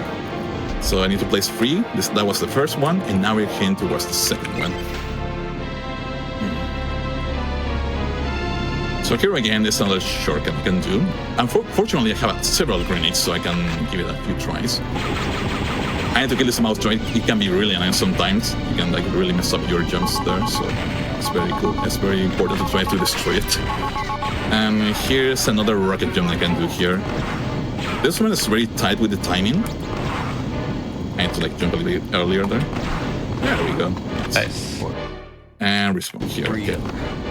So I used the respawn feature there to like go back to the area where I need to take this elevator. That's like one of the major difference between this version and also the original version. In the original version, you had to do like death warps in order to do exactly what I did there. Kind of low in health, so I'm gonna take more extra shields here so I can do this grenade job without dying. There we go, nice. Okay. How's my health looking? 48. So I'm gonna grab the extra health here because I want to show this as well. Another gun for which you can do like explosive boost is this one. I can do like something like this and go to the top here. And that avoids me having to use like the conveyor belt to like, or ride the conveyor belt in order to make it to the top there. Alright, and now we have a huge puzzle. I need to move the Sphinx, or shoot the Sphinx in a certain pattern. 1, 1, 2, 3, 4, 1, 1, 2, 1, 1, 1, 2. And now the door is open. And we're reaching towards the final area where the final boss is, which is like, it's this really huge like Dark Trooper. It can be annoying sometimes. Okay, fine. I'm gonna ride this elevator. I'm gonna restore my health by doing a death warp. And now we're really good to go. I have a lot of ammunition here. So for this final part, it's a little bit of luck involved. What I'm gonna do is try to make this jump. There's an enemy on the right side, and I hope I grab his attention, and it's gonna go towards my position here. So in order to unlock the final boss fight, I had to kill these 2 guys. Nice. Okay, he went to my position, and try to avoid trying not to die here because the checkpoint is really far back. So this is a cool strat I'm gonna do here. I'm gonna start the fight. I'm gonna place these mines here. And I'm gonna hope that the enemy or the final boss is gonna land over them, and it's sort of a quick kill. You can get it. Let's see. It's gonna do some extra damage to the enemy, and it's gonna kill something really quickly. Also, time is coming up, by the way. So I need to kill this guy, and then I need to... Nice, let's go. And now I need to leave the shuttle, and we are gonna be done with this game. So, and... time! Awesome. GG! Thank you very much. That was a really clean run. I'm really happy with that one. Yeah, it was really fast. You came in way under estimate. yeah. That was pretty cool. And here we have a cutscene. So the cutscenes where we work, and the remaster. This is one of the examples. Here we have a Darth Vader. An unfortunate setback. Pretty much like saying that, I'm sorry, Katana, I didn't recognize your game. And also it's kind of like a hook for the sequel of this game, because he mentions that Cal has the Force. So in the next game, he becomes a Jedi eventually. But yeah, that's Dark Forces. It's a very quick run. It's very enjoyable. I've been meaning to learn this run for a while. I'm doing it for... It's the last remaining Jedi Knight game that I wanted to learn, so I'm very excited to keep grinding this run. And I really recommend the remaster. It's a really good version of the game because you can control freely your character with the mouse, and also you don't have to do many tweaks in order to make it work. But yeah, that's it. Nothing else to say. Thank you very much for the opportunity. I really appreciate it. Oh yeah, did you want to shout yourself out and tell people where you can find you on the internet? Sure. Twitch.tv/Allneck. I run several Star Wars games. I am doing this for a small project I'm thinking on doing in December, which is running all the Jedi Knight Dark Forces games back to back. This was the very last game I had to learn, so we are in our way to make that mini project at the end of the year. So yeah, that's gonna be my main goal to finish 2025. And yeah. thank you very much again, and enjoy the rest of the hotfix. Really appreciate it. Yeah. Thank you very much for showing it off, and thank you for submitting it to the hotfix submission form. Appreciate it, man. But yeah, folks, we are in run 2 of 4 of our episode today, titled "Okay Boomer Shooters Volume 3," and we are going to take another quick break so we can switch runners. And when we come, welcome back to Crosshair, folks. We have got our first returning runner here on OK Boomer Shooters Volume 3. DS Allure was here with us all the way back in episode 2, which was OK Boomer Shooters Volume 1, showing off Doom. Well, she is back today to show us Heretic and Hexen. DS, welcome back to Crosshair. Why, hello, Dane. This room, it looks familiar. I think I've been here. It does. I never get to say welcome back to Crosshair very often. It's usually just to commentators, but I get to say welcome back to you as a runner, which is such a rarity here. I guess the key is I just need to run more games. Yeah, that does help. All right, so I'm here with Heretic, and I wanted to show off, this isn't an official category, but it's a category I love, where you play the episodes back to back, because they've added, here's the original music. They do have a remix. We'll get to the remix later. But here's the original music, and we're going to play the game. Night Dive, they redid this game. Dan, I think you mentioned that. So I actually started as what I considered an id Tech 1 runner, and now I think I'm a Kex runner. It just kind of happened. So they added all these enhanced stuff. We're going to leave those off, go with the OG. Just City of the Damned, and I'm going to show off some of the differences in the levels, and then you can hear the music. Now, 90 game alert here. The difficulty settings aren't the greatest. I do like, though, that they, in here, they say medium and stuff. So they did add that, but they left this because that's what the Heretic had. I don't really like the downplay of the player. Play how as you want. Yeah. And hey, I'm running easy because guess what? It's the fastest. Duh. Easy's fastest. Easy's fastest. So here's the original. All right. 3, 2, 1, go have fun. All right. So we start at the docks. There's not much going on. If you can hit them, hitting them once knocks them back, and then they're not in your way. So if you get them all, then you get the nice I hit the wall, but that's okay. You always go left so you can go right, as I say. There is SR 50 in here, but I'm only good at 45, so that's what I do. I think I missed the ammo. That's annoying. All right, up, wait, and oh, I was a little slow. Well, yeah, I went left that time, not right. All right, so the first level is basically the same in everything. Kill nothing, run. 1 door, 2 doors, 3 doors, wall. You all knew that was going to be wall, right? Just checking. Anyway, don't shoot there because then you alert that bomb. I didn't get that right away, but you always want the crossbow. The crossbow's best. Now, in OG, the crossbow only shoots 3 arrows. Fun fact, though, the notes that you can read in this enhanced version, they have a whole bunch of notes from a Heretic meeting. And they do say in the meeting, we're going to go ahead and use that Tome of Power. You saw me pick it up and carry it. Unlike Doom, you can carry items. So we killed all those mobs because they have to run through this room another time.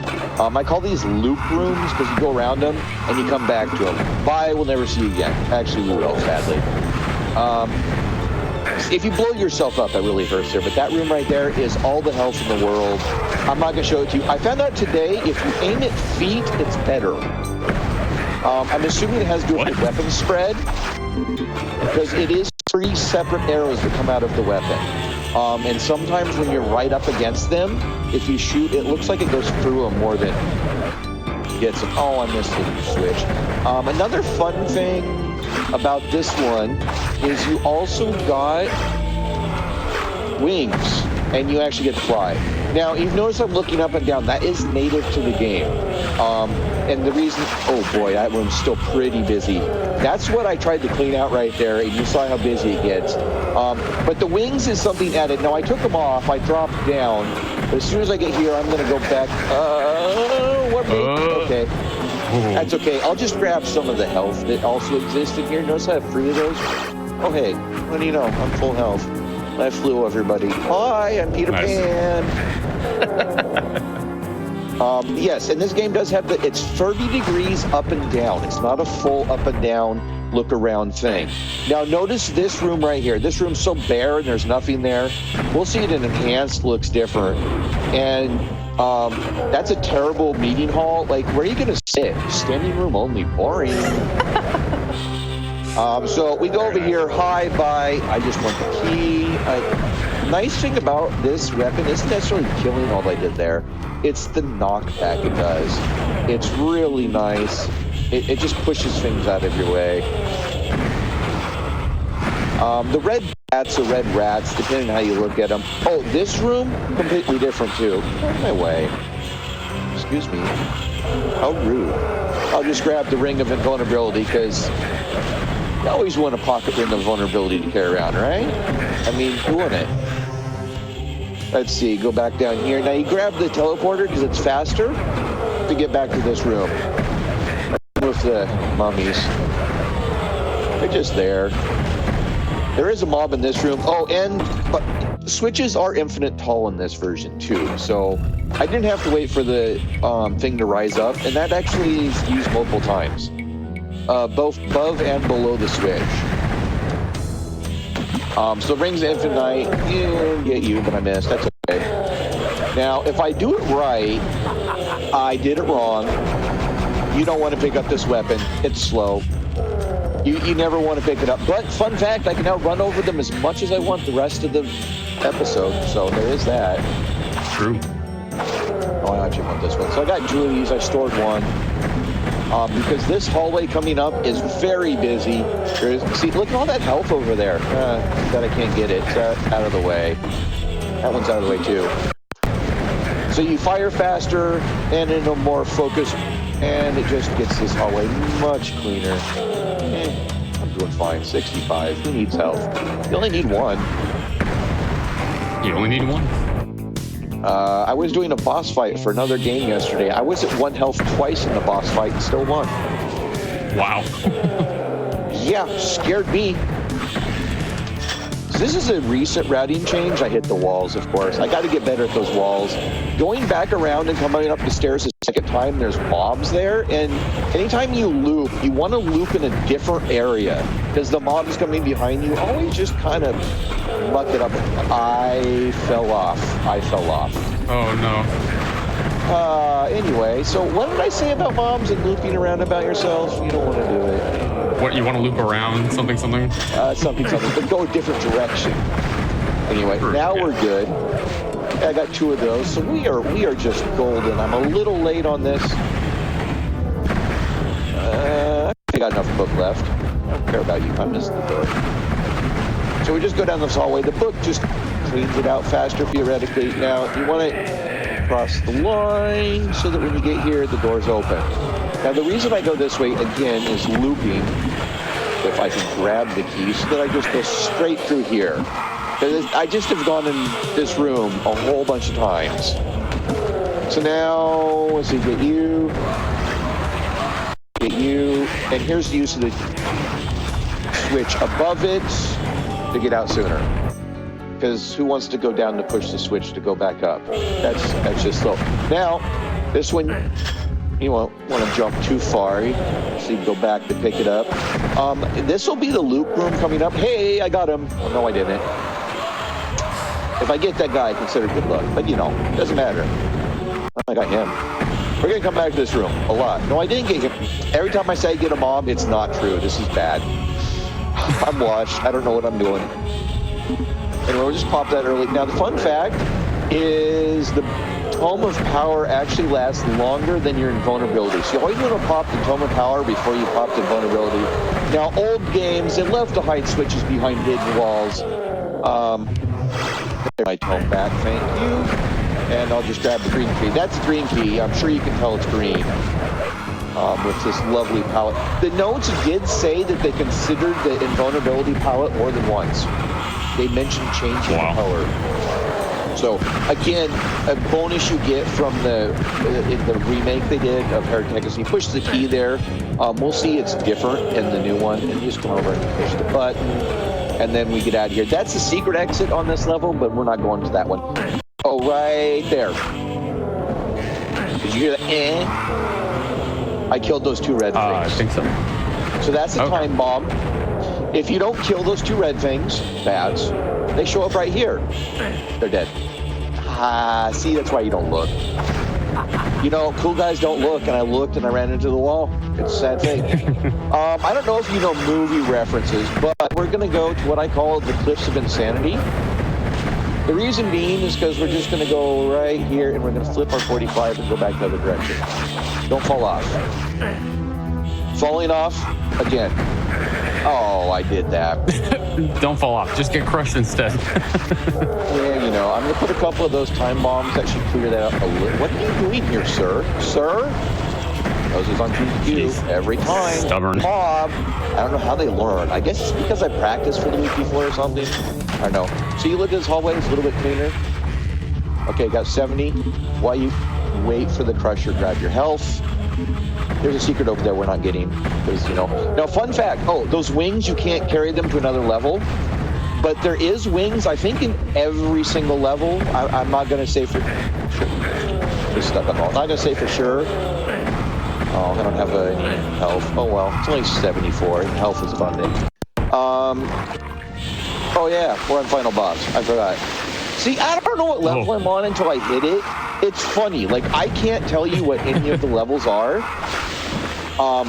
until I get there. And as soon as I get there, I say, oh, this level. And I go. Now, the reason you don't want to get it is, well, you want to skip that one too, but because I got it, I can just run through it. Now, just like Doom, oh, did you see that whirlwind? That is the worst attack. It stays in there. We have a final room, but we fly over that. So there's the first one. Yeah, swift destruction. All right, so we're going to go ahead and go options. I'm going to lose a little bit of time to go remix, because we all heard that really good, right? Now we're going to hit tab and go enhance, and go. Now, the first levels really didn't have much difference. You can see how different they are. They're astonishingly different. I have to go different directions.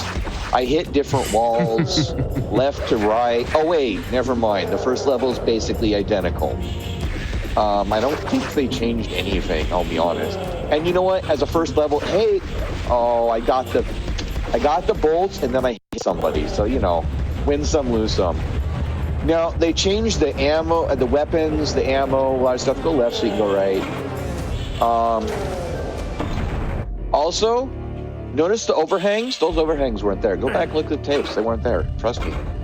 There is 3 doors, and you still go through the wall. That didn't change. But when we get to the later episodes, like episode 5, entire levels are different. Like, literally, it is just a different level when you look at the map. There's nothing that's the same. And, oh, did you notice the little lines on the floor for shadows? That's a mapping trick that started in late 90s in Doom maps. There was somebody that's noted as the first one to use those lines to make it appear as if there's shadows by using different sectors on the ground, because this is an Intech 1 engine game originally. Bye. I like shooting them. Oh, I missed that one. There's a secret right there, too. Hi. Oh, here I'm telling you where all the secrets are. I'm spoiling the game. Oh, no, spoilers. I'm so bad. Spoilers for how old is this game? 96, I say? 96 sounds right, yeah. Anyway, how's that blow everybody away? Because easy. I was doing a little bit better in practice, but you know, that's how it goes. The only hard thing is when you pop the torch, it makes that door a little hard to see sometimes. Oh, and this hallway is a lot different too. But you'll start seeing, like I said, a lot of difference. So now, you have to aim the right direction when you drop your fly like that. I have dropped my fly into the middle of the room, which is the wrong direction. And let's see if I get a better fly out. I do not. But again, I missed it. Oh, well, you know what? Let's do this then. Hello, armor. Hello, darkness. Oh, wait, that's a different song. Hello, darkness, my only friend. Diaz is going somewhere with this. No, not really. Next level, gatehouse. Now, I told you I said to look at the difference. Now look at what there's this, and there's inlaid stuff. Oh, okay, they must have taken... Now, don't... Your mother told you don't walk on the table, right? Don't walk on the table. Hey, they took your criticism and they added a table. They added a table. Oh, wait, it's like I knew there was going to be a table there. They switched the mobs around. Those are now in the closet and the other one's there. Now, the reason you don't walk on the table is because, well, this happens. The mobs show up. I did actually hurt myself walking on the table just to show you. Because now they're here. Now this room, I told you, is way different. They added 2 mobs that weren't there before. They put these annoying things so speedrunners can't run along the wall. And these red bats, where did these red bats come from, I say? Anyway, and you can't take the teleporter in this, so you have to go backwards. Oh, backwards. Hey, all the red bats are up there. Let me out, let me out, let me out. You don't see me, I'm out. And then they had to change this. Let me just grab those. So now you got to come in here and you got to wait. This guy's got to raise. You just get him out of the way. There's this guy now, and you can still use the buttons from below. All right, let's see. We need another Tome of Power.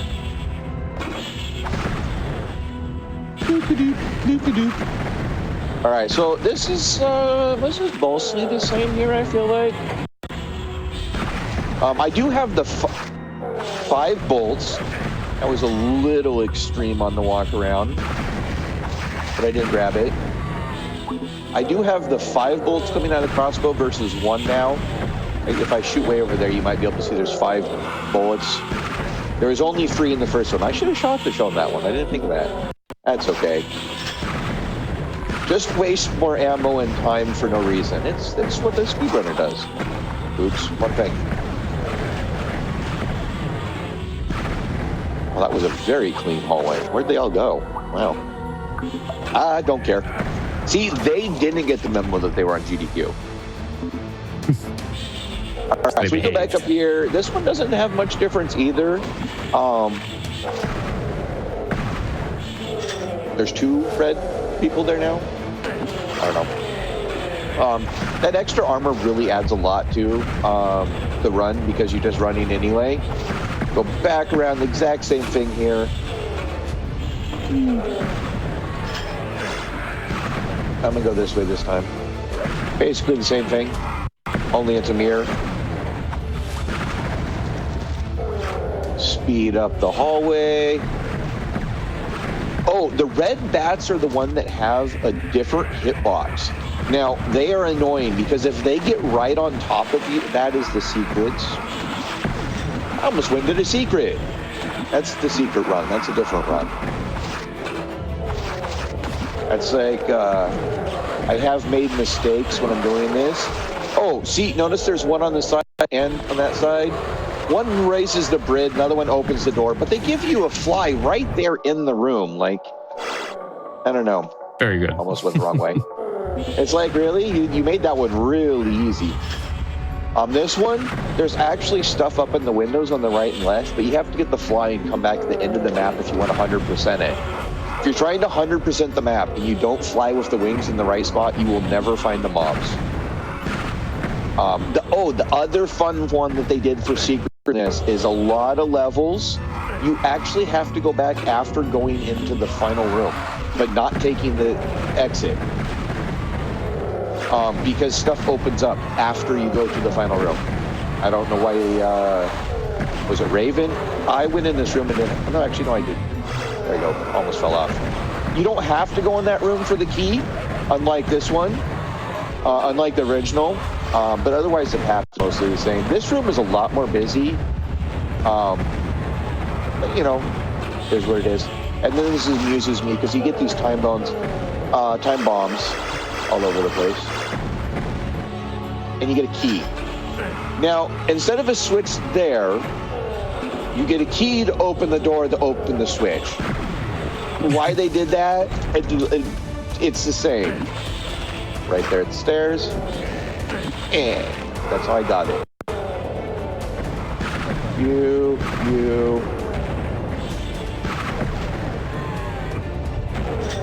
This one's another one that's hard to 100% for me. I don't know why. Let's see, go back up here. This is basically the same. Got the Cliffs of Insanity. Boop. I hit the wall, but that's okay. Ooh, I almost fell off. Almost got bonus content. You cheater. Oh, I slid it right through. Yeah, I was waiting. Uh-oh, that's not necessarily the best. Ooh. Time bomb to the face. Let's just do a quick save right there. Let's see, health. Nice. Content. There's none in there. Whoops. Might pop it. Nah, I'm good. Yeah, fine. It's plenty for a boomer shooter. Or it's a nice number or something.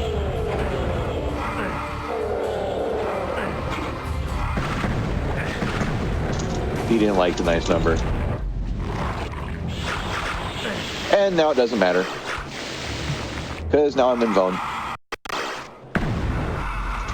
I love that they went with the, like, most sepia tone ever for Invuln. Yeah. So now you don't want to get it. Now, a good one, he won't actually throw. There we go. That was a very good fight. Nice. And I think I mentioned, like, Doom, those become normal bosses at the end. And there we go. That is time. Oh, wait. The whole thing? That's 2 episodes back to back. Done. Oh, wow. You slaughtered that time. That, like, a lot. Holy cow. I was expecting it to take longer than that. Well, I have a little bit of extra to show you on the difference in levels. But for sure. This by, all right. Swift destruction, liches and their minions, the last of the undead, were cleared from this plane of existence. Those creatures had to come from somewhere, though. You have the sneaky suspicion that the fiery portal of Hell's Maw opens onto the home dimension. To make sure that more undead or even worse things don't come through, you'll have to seal Hell's Maw from the other side. Of course, this means you may get stuck in a very unfriendly world, but no one ever said being a heretic was easy. Just old school Doom stuff. But the 2 levels that you can see where they actually went slightly different is just in the second level. This is the first level. It is so boring. There's nothing here. Like, it is literally one texture. Yeah. But they started getting creative when they did enhanced levels. And they are adding so much more atmosphere. And it only gets more from here. So, like, I highly recommend it. Even if you played the Heretic games in the past, they added an extra Heretic episode. The levels get completely different in the end. And it's a whole different skill set to do it. So, that's my Heretic thing.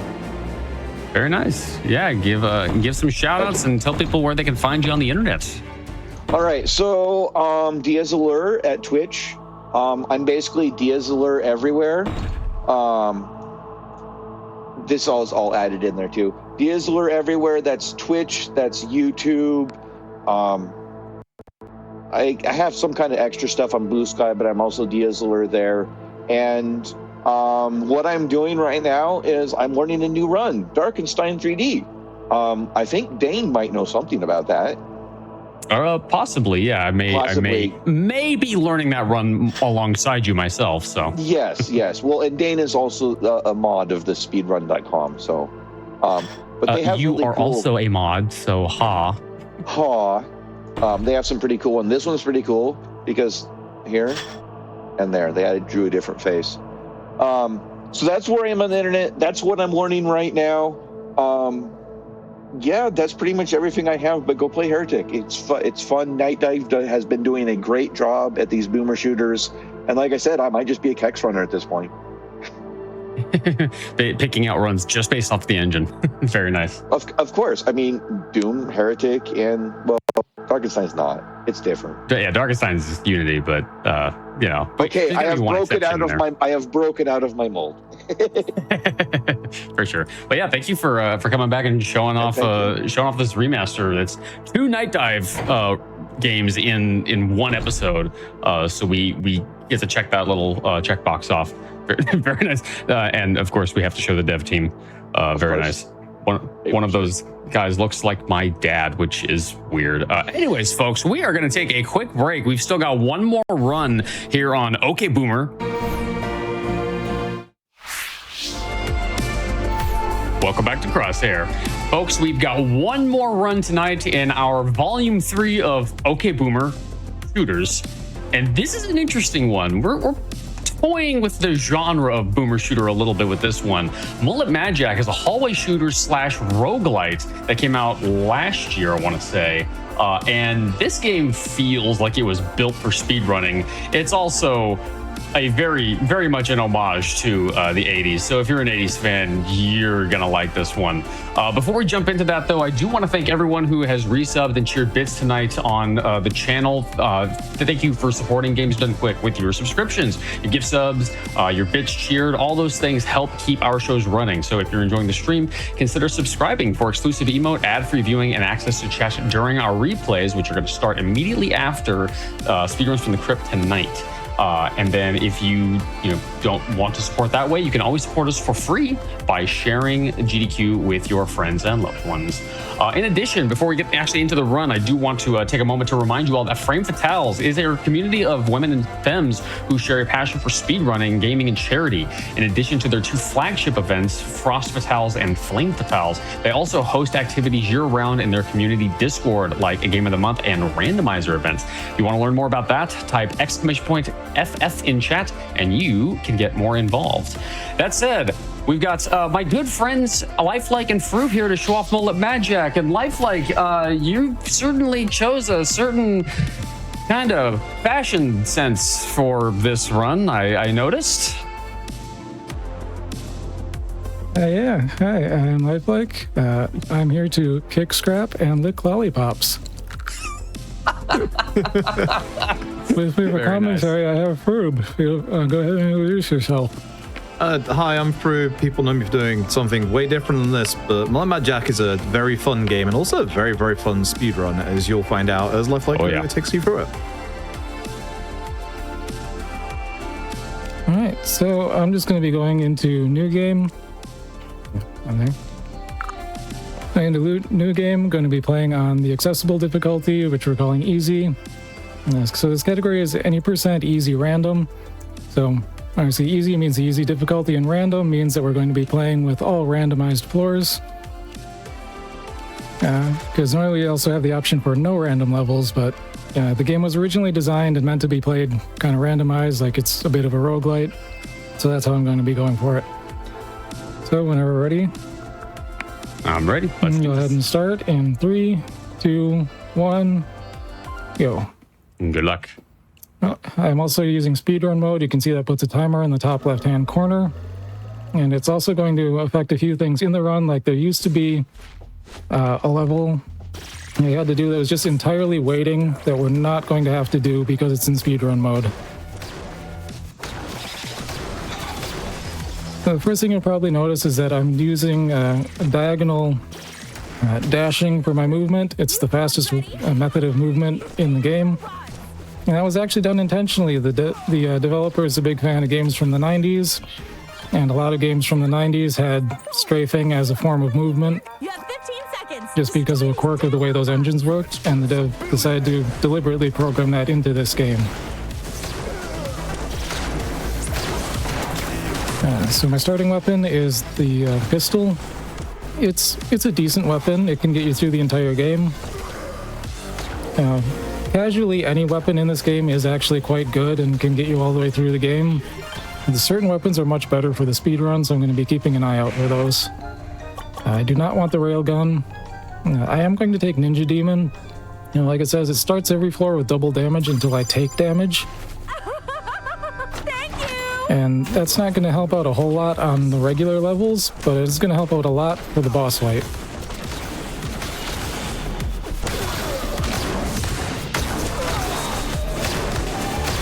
So while I'm going, Froob, you want to tell people about what this little thing in my character's left hand is? Yeah, sure. So the thing on the left hand is kind of your life counter. You'll see that it goes from like 15 down. It's losing time as lifelike is going through these levels. But every time lifelike is getting kills, you'll see on the left hand side these combos like, you know, headshot, shocker for like kicking enemies into like the electricity or the fans, etc. You're supposed to get kills in like stylish ways to be able to like keep that timer going, but you can also just do that and be fast at the same time, which is really cool. With the difficulty selection that Lifelike had earlier, you'll notice that there was a couple of different options that was like, hey, you'll start in like 15 seconds or 10 seconds. Obviously, the harder difficulties you have, less time to survive. But with, thankfully, the speedrun mode, Lifelike will be pretty good for the first few levels, but as soon as we start hitting some of the later levels, that does get a little bit tricky, even for us in the speedrun. And one of the last upgrades I took was Fast Slide. It's a really good one to get early on because that means all the slides are going to be a lot faster. Ooh. Yeah, some people really like the katana as a weapon. I'm not a big fan of it myself. I'm going to take the 5% speed increase. Yeah, there's some very It doesn't seem like a lot. Increases. Which 5% doesn't seem like a lot, but you can definitely feel it when you're playing the game. Yep. And there's a chance to get another one to increase your speed even more as we go through, which is nice. But again, as you've probably already noticed, this is completely random what upgrades you get at the end of each stage. Also, I do want to thank you for turning the moderator dialogue off. I appreciate that. Alright, so here I got the shotgun. That is my preferred weapon for the speedrun. That's going to make really quick work of the boss fights, which is a big part of the reason why it's my preferred weapon for the speedrun. Yeah, I was an SMG enjoyer myself. And 15 seconds is a pretty good time for a single floor. There are some that can be better, but... Yeah, I guess we should mention, with the level layouts, you'll probably notice that Lifelike seems like, despite the fact this is random levels, seems like they know what they're doing in these floors. And the nice thing is, despite the fact that they are a randomly set of generated levels, they pull from a pool of maps that we know what the layout is. So as soon as Lifelike enters a room, Lifelike pretty much knows, okay, I know how to deal with this room, and then we'll just proceed to get to the next room as quickly as possible. Yeah, and if you're paying attention to things like that throughout the run, you'll notice really similar floors in later chapters, but they just have more rooms to them to make them longer. Oh, don't wait until you're a cold corpse. Yeah, some floor layouts can be really, really fast, and some are quite a bit longer. There's one that's the infamous quad slide floor. We don't want that one.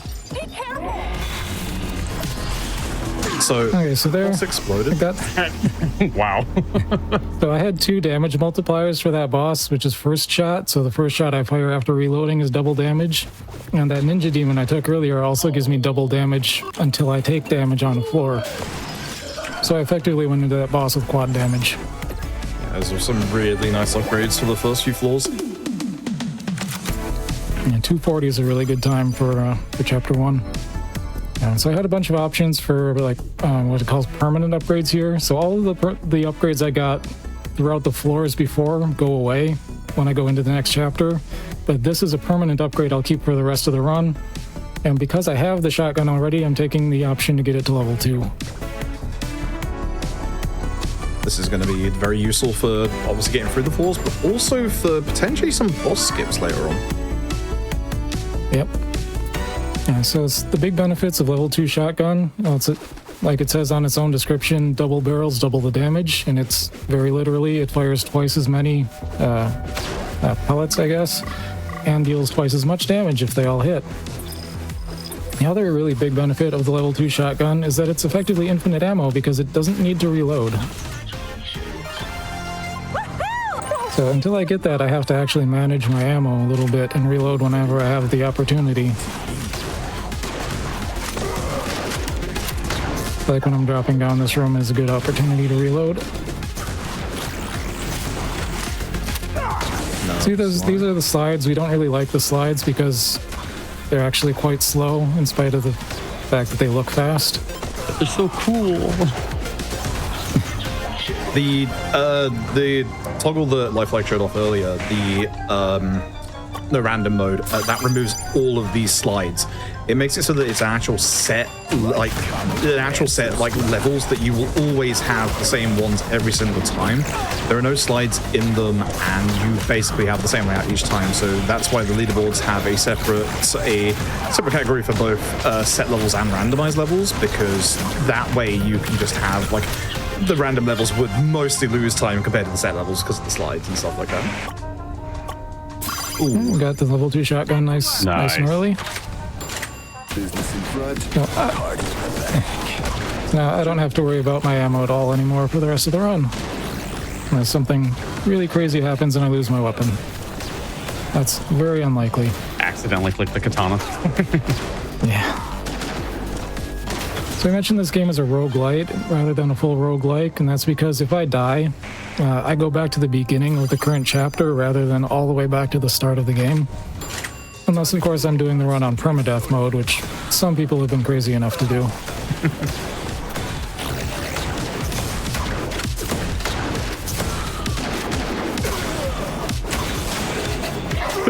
Obviously, for things like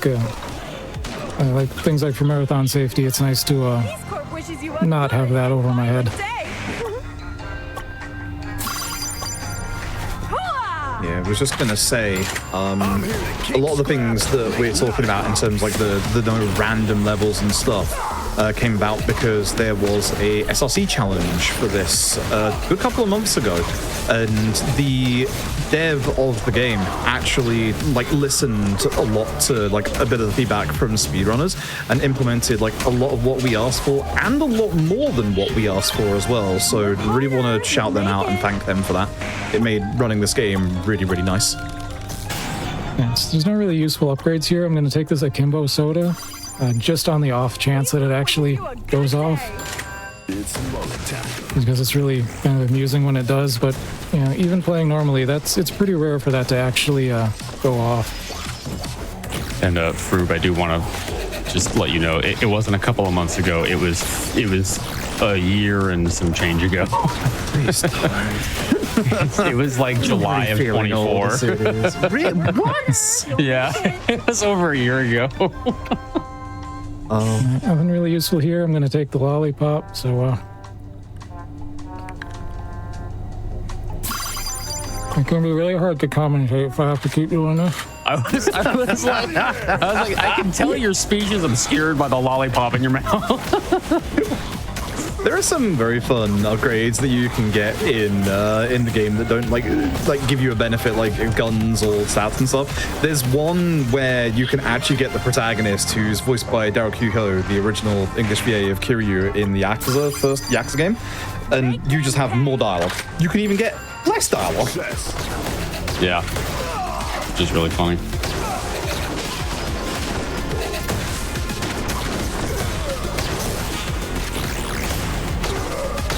Hey, we should also mention there are little stage hazards as well that Lifelike knows the positions of in these rooms. Like you'll see the little fire extinguishers on the wall. These act as like nice little explosions that you can do to take care of a good couple of enemies, and later on some specific barriers as well. Peace Corp wishes you a good day. And so I'd really like to find some sort of damage multiplier for this boss, but unfortunately I didn't come out. Yep. I did get an item called Boss Killer that reduces its health by 10%. But gonna have to rely on the shotgun to do everything. Chainsaw Boy, the hero of the recent anime movie in cinemas.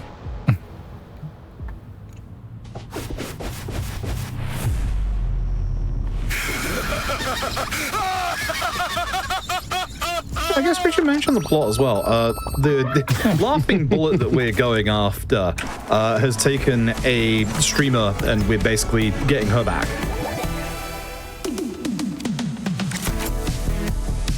Hence why we've got to keep climbing the tab. Also, the villain, voiced by Gianni Matrograno. Shoutouts. So I can take a moment to talk about these permanent upgrades. So I already took the one to get level 2 weapons available. I could go to level 3 right now, but I don't need the level 3 until I think it's chapter 7. So I'm going to go ahead and take Shop Refresher instead. So with this 3 times per chapter, I can reroll the items at the end of the floor. And of course, here we have the little oh my goshi. That'll be important later. I can also point out there are different shoe cosmetics in this game. Right now I'm wearing the skull shoes that are the reward you unlock for beating the game on permadeath. So you are also one of the ones that are nuts enough to try to do it. I haven't tried to speedrun it, but I did manage to clear it once. Yeah, I think I stopped just short of trying to do permadeath mode. I don't think I'm cool enough to pull that off. Let's rumble. It is a very big challenge. So, I'm not sure if we actually mentioned or not, but every time we go through 10 floors, the game introduces 4 new upgrades every, like, 10 floors we go through. So that kind of dilutes the pool a tiny little bit of, like, what we're after in terms, like, obviously, like, speed upgrades or damage upgrades and stuff like that. But you see that every so often we'll get some nice things, and this is why also Lifelike has taken this refresh shop thing that they just use, because that helps find what we're after. You got silent pro tag in there. Very nice. I can also point out this chapter does not have a traditional boss fight. So I'm not looking for damage multipliers at all in this chapter. But what I am looking for is 3 of that item called Boss Killer, because that is going to make the what this chapter does have as a boss fight quite a bit faster if you get them. Ooh, in fact, I got 2 already is really good luck. That's good. Persistence is better than talent.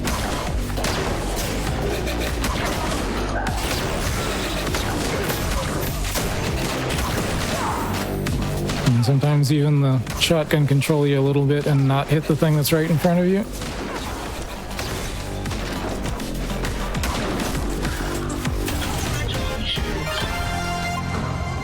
The movement in this game is super nice. You can see that it's like practically, Lifelike's practically gliding there. Wow, that's absolutely amazing. My God. That's incredible luck. That's the best RNG I've ever seen. And 3 is the maximum of those you can even get in a chapter.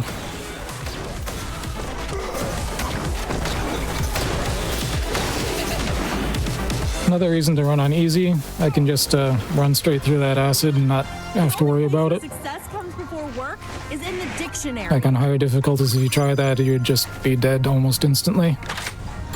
People always say I have a can-do. Yeah, piercing on the shotgun too, I know is definitely preferred, because then you can just kind of walk into a room, shoot the shotgun, and everything just kind of dies once you get piercing and ricochet.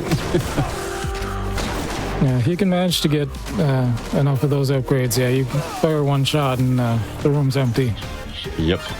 There's no education like adversity. I'm gonna go ahead and just take the fast slide here, just in case, even though we're more than halfway through the chapter.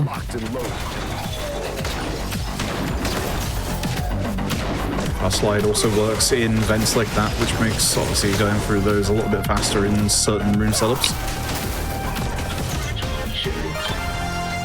Also the weird curse in this game, if you have the option to take fast slide and you don't take it, you'll almost always get the really bad floor with 4 slides in it right after.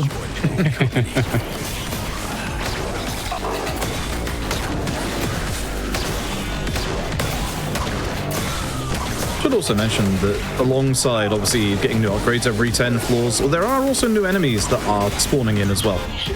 For the most part, they're not going to be too much of a hassle, but there are some later ones that can be a little bit of a pain, but also help out in a little way if we get a specific upgrade that also appears at the same time they do. Yeah, like after chapter 2, we can start seeing the chainsaw enemies that are basically the boss of chapter 2 start showing up everywhere, like right there. Peace Corp wishes you a good and violent day. Alright, so we're going into the quote-unquote boss of this chapter.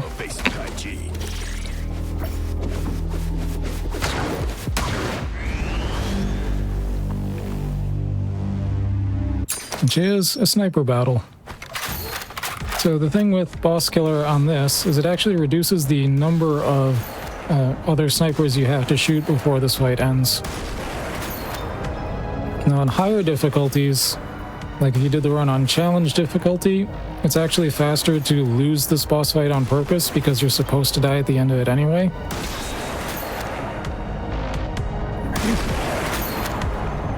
But on easy difficulty, they don't do enough damage, so it's actually faster to win the fight.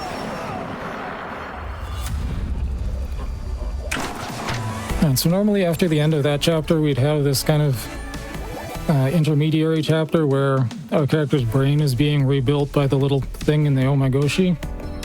But we don't have to sit through that on speedrun mode, which is really nice. That's so nice. Also, getting the speedrun medal on this chapter on the easiest difficulty is the hardest chapter to get it on, so to have it by 5 seconds is pretty good. Interesting. And for my permanent upgrade, I'm going to grab the shop refresher again, which now instead of only being able to do that 3 times in a chapter, I can do it once every single floor. Also, one of the other things that the dev gave to us here is that with the lifelike mentioned where you'd have to sit here for like a minute and a half, it reverted your weapon down to the default pistol, but thankfully the devs made it so it keeps our shotgun. Very nice. Yeah, that's really nice for the run, because the thing that used to be a run killer was not being able to get your weapon back afterward.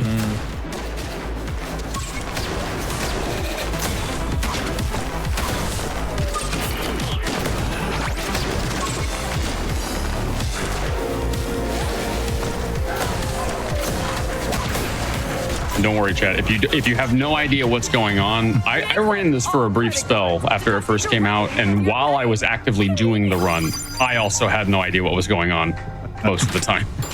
Learn how the system works. I just kind of held forward and right and dashed a bunch and shot and just kind of moved the mouse around and oh, hey, look, it's the end of the level. And it was like, thank goodness I got here because I have no idea what I just did. So this chapter also has sort of a different kind of boss fight. It's closer to the traditional boss fights you'd expect, but it has its own quirks, where boss killer is also kind of disproportionately useful. So the boss for this chapter you're supposed to kill with 3 melee attacks, but each boss killer that you have reduces that number by 1. Unfortunately, getting 3 boss killers doesn't have it the boss just be dead as soon as you get there. You have to hit it a minimum of 1 time. But that still means that throughout this chapter I'm looking for at least 2 boss killers, and luckily I've already got 1.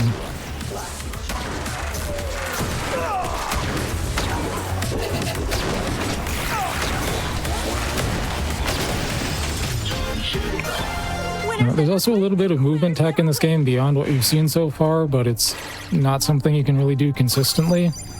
As if you land on an enemy's head and then kind of fall off of it, you'll get a huge speed boost.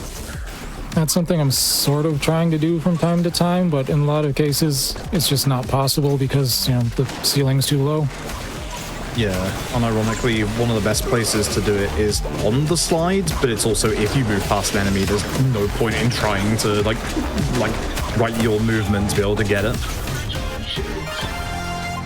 Yeah, like most of our movement is so fast already that if you miss trying to do a slide off of an enemy, it's not worth trying to even take the time to set up for it.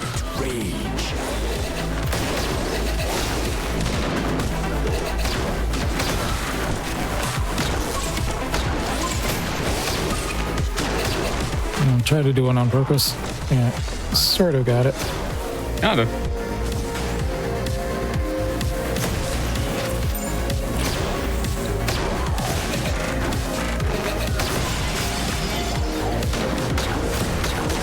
I probably mentioned, but I don't think we have the left alt button, which is actually the melee weapon. This is not something that we'll be using obviously in the run, but it insta-kills any enemy that obviously isn't a boss, and obviously if it's something that you're playing on harder difficulties, it can refill your life gauge to max. I'm sure that one's here. So that's what it looks like. It gives you all of your health back, but you're locked into that animation while it's happening, so for the speedrun we don't want to do that if we can avoid it.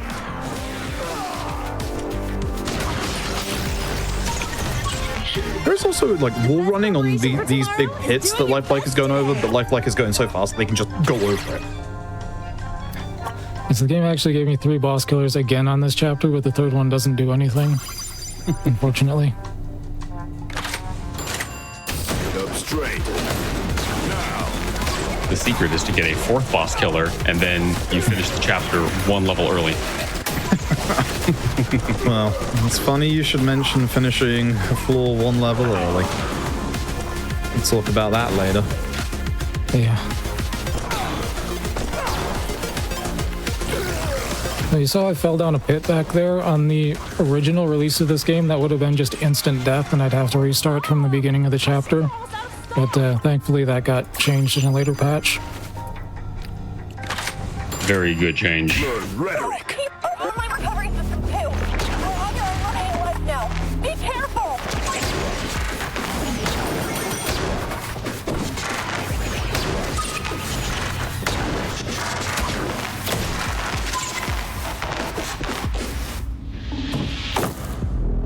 Alright, so today was a show about boomer shooters, but I managed to sneak in a turn-based RPG. Yep.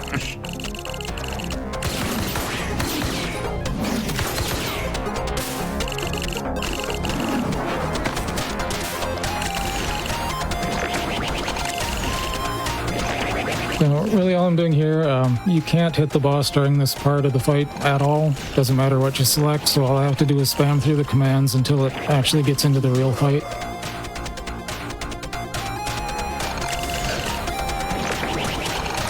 Actually doing the other commands doesn't speed this up, it is all just mash through. Yep. It is cool. This was such a pain. So I'm going to manipulate the boss's position by staying on the first side of the arena. Which, very nice. So when I do that, the boss dies right there, and I'm facing the exit. So if you had gotten 0 boss killers in this chapter, you would have had to do the melee on that boss 3 times for it to die.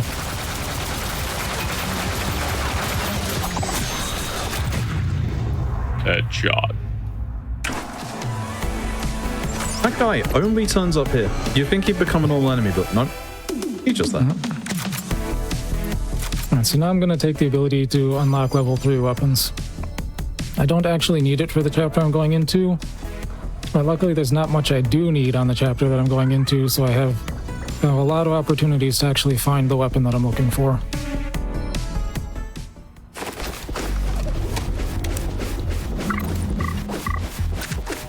And like I mentioned earlier, playing on easy means that I can tank my way through a lot of hazards, like these lasers. On a higher difficulty, I would have been dead at least a few times if I had done that.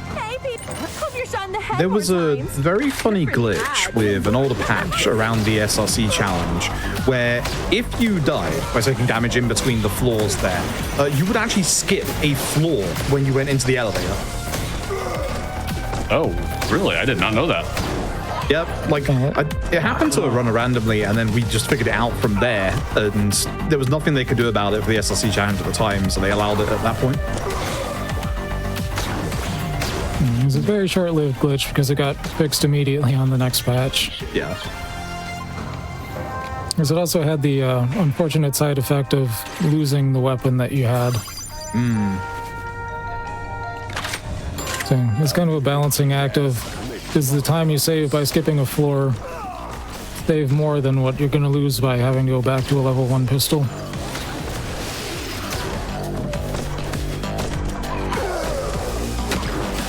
So you now also start to see these shield enemies. These shield enemies can be quite annoying at first because they will, until you're quite close, just block your shots. There is an upgrade now from these floors as well that will allow Lifelike to take their shield and actually ram with their shield, which is fast in like very, very few situations. This wishes you a good day. Eat more potato. So my upgrade options there were, I could have re-rolled, but well, sometimes it's just better to take the speed upgrade and rather than gamble on something better coming along.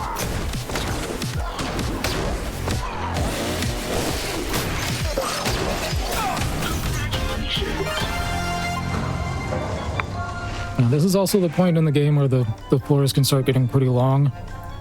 This is the bulldozer upgrade.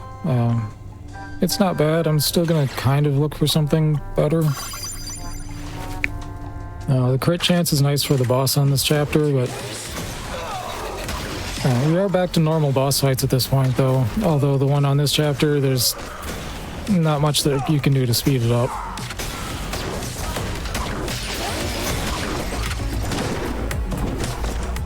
Like, a lot of the damage multipliers that you can get don't really work very well on it.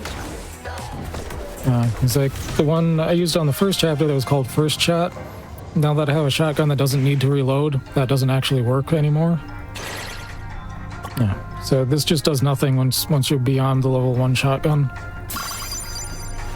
And there's also kick and shoot, but that doesn't really do anything on the boss of this chapter either, because the way it works, you can't really kick it. Ninja Demon does work, but you have to get so close with the shotgun that odds are you're not going to be able to avoid the damage all that much anyway, so you only get a shot or two with the benefit out of it.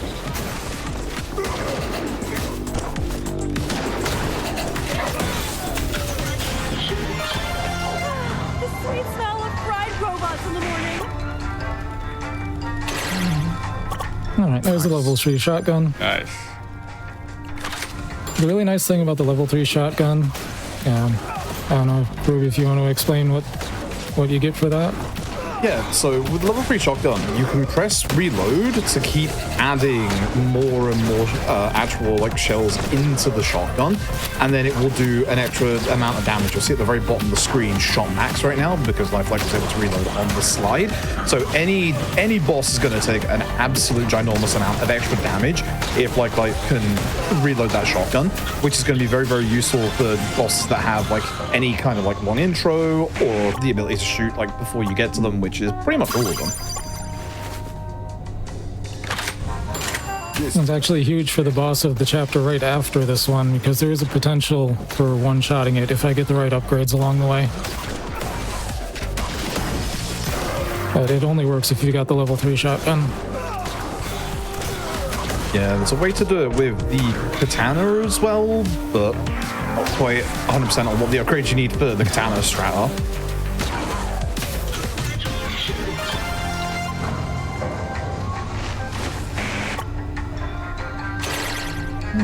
Okay, nothing really useful here. Would this be a good time for me to jump in? Oh, sure, go ahead. Yeah, folks, as a reminder, GD Queer is coming up this soon, actually this Friday.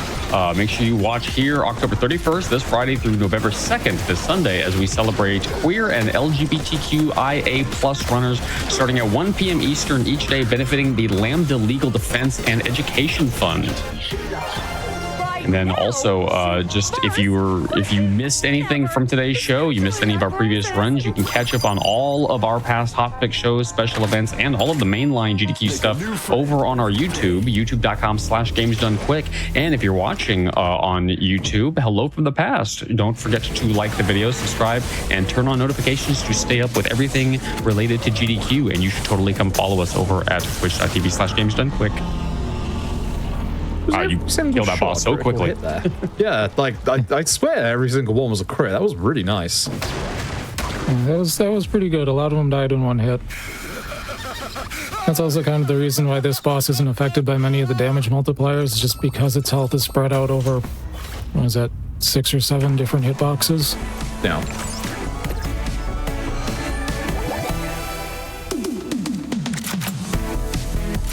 So I'm going to take the 4 slots option. It doesn't really matter which one of these I take. This one just gives me a chance for a 4th item at the end of a floor. So it's just a little bit more selection sometimes. At this point, all the really important ones are out of the way.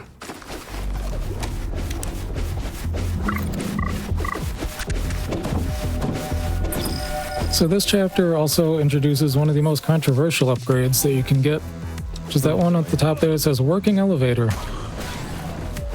I don't know if Ruby, if you want to explain what that one does and how people feel about it. The concept of working elevator is as simple. If Lifelike finds a working elevator, they skip a floor. as pure and simple as that. You can only get it the once every 10 floors. So if Lifelike was to find it like here in the 60s, then they'd have to wait till the 70s to find another one. But it is very possible to find more than one in a run. It is just extremely rare. The only place where success comes In most runs, you will not see any. There's also certain upgrades I'm trying to look for the boss of this chapter, so I'm both looking for working elevator to speed things up, and I'm looking for specific upgrades for the boss fight, so there's kind of a lot that I want to find here, and not great odds of finding most of it.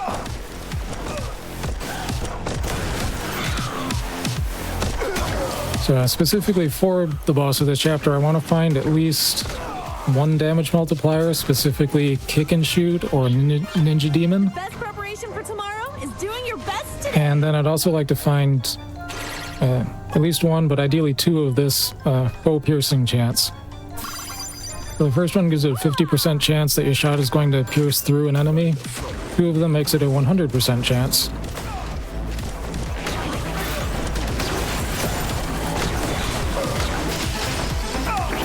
This chapter also introduces these samurai enemies that kind of appear in front of you. They're a little bit of a blessing and a curse, as for the most part you can only deal with them by picking them. They'll just deflect your shots most of the time if you try to shoot them. But if you manage to slide around them, that's really good. Nice. If you manage to slide around them and they hit you as you're going around, you can get a speed boost. So that's what I'm trying to do with them.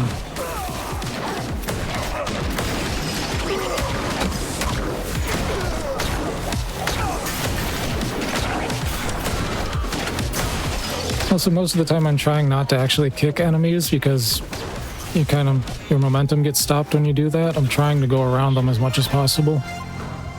Yeah, the levels are designed really well to have an enemy right in the way of where you would like to go.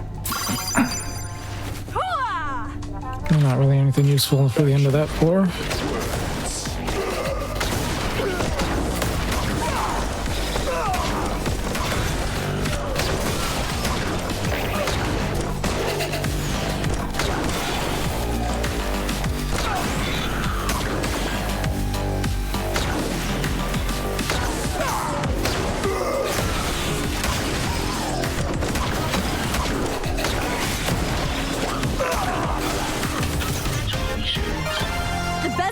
For tomorrow is doing your best today. Boss killer is decent here. It doesn't help a whole lot, but it doesn't hurt either. Like, comment, and subscribe. As part of the strategy of running this game is knowing which upgrades you can take that don't hurt, even if they don't help.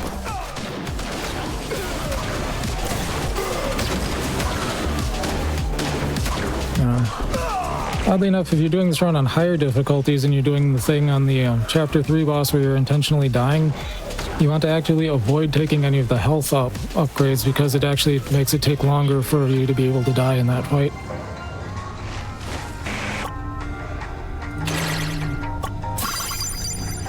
Peace Corp wishes you a good day. My setup for this boss kill is pretty good. I'd still like to find one more piercing,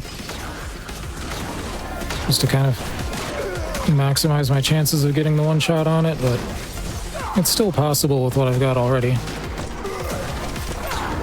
Good mention in regards to the working elevator as well. This is the last of the 60 floors that Lifelike can find it because you can't get it on the last one before the boss. Right.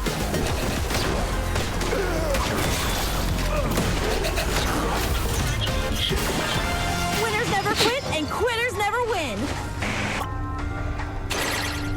Alright, not getting at this chapter. Peace Corp wishes you a good day. Free games end up costing. Maybe next chapter. Maybe.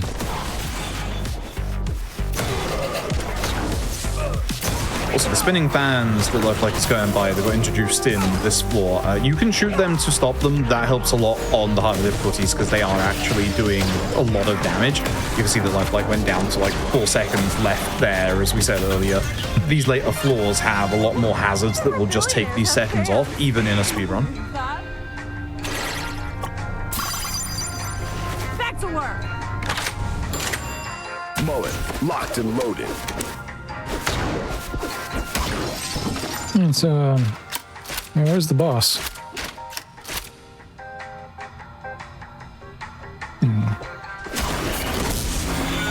Oh, we did get the one shot. Nice. I think the boss is inside the soda machine, and it's got 4 heads because it's a Hydra. So with the one shot, what's happening is as soon as you kick it, all of the heads kind of spawn in the same spot right at the top of it.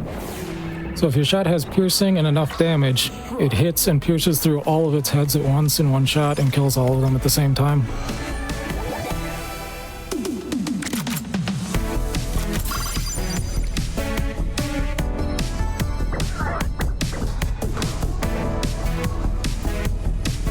That's the game with a little bit of a fourth wall break. No, not this one. Maybe that one. Hold on, wait, you are such a retro human. So we're into the last chapter. Sort of the last chapter that has floors anyway.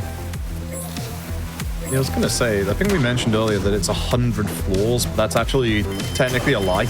There's now these floating mines that are like annoying in terms of exploding, but they're not the big problem. The big problem is those barriers that you just saw Lifelike deal with on the door. There's going to be a couple of those coming up on these 10 floors that you can actually get rid of if you can kick like a certain enemy towards them, or if there's like a nice little explosion you can do with like say one of the fire extinguishers or something similar near to them. And those things are rude if you don't take them down before you get to them, because they will send you flying backwards if you run into them.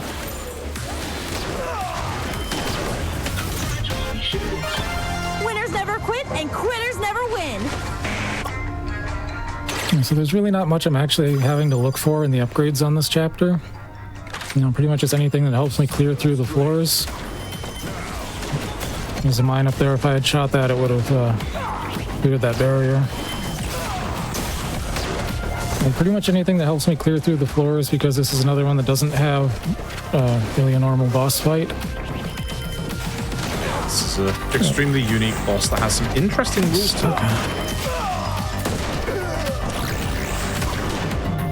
Yeah, these little drones, as you can see, just can stop you completely if you just clip into them a little bit. Peace Corp wishes you a good day. Make a new friend every day.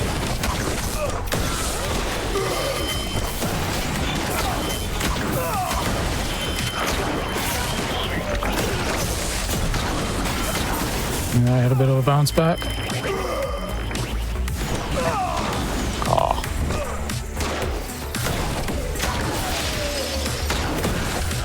Yeah, sometimes you'll get a speed boost off of something when you do a dash and you go off the edge and you just don't have the ability to get back. Yeah, these later floors are a lot nastier to try and go through really fast. There's a lot more in the way and a lot more that can just stop you.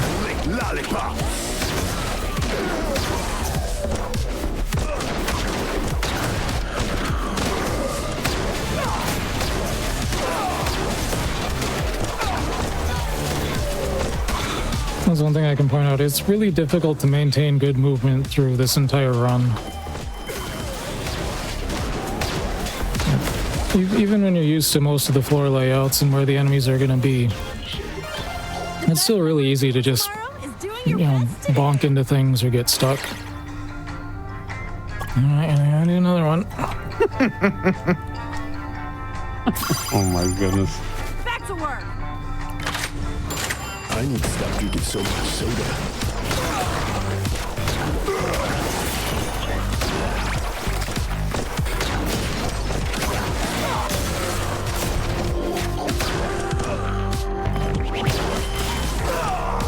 I also point out that where those laser doors spawn and where the chained up doors spawn is also entirely random. Yep. It's not like a set thing just depending on what floor layout you have. They're totally random on any floor layout. Back to work. All shell, no ghost.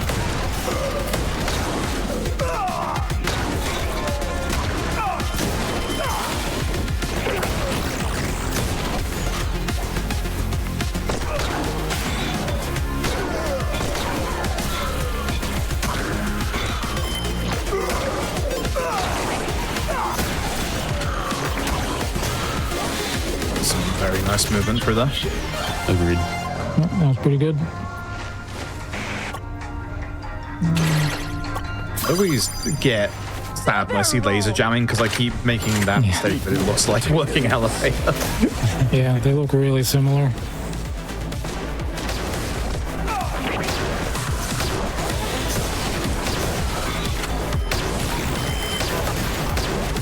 All right, last chance.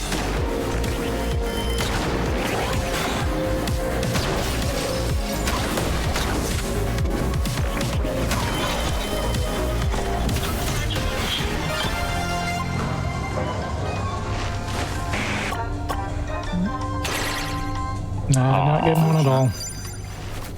What a bummer. I'll take a boss killer that does nothing. Still gonna finish way under estimates though. That's fine. Yeah. And the estimate's pretty generous on the off chance I did actually die somehow and had to redo a chapter. Yeah.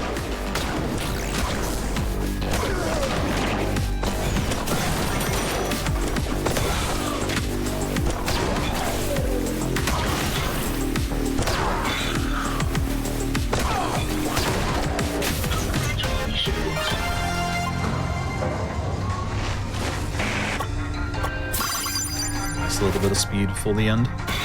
Not going to help too much. Your rhetoric. Yeah, this bit. Recovering system 2. You're on your remaining life now. Be careful. Whoa, what happened to the boss? Oh,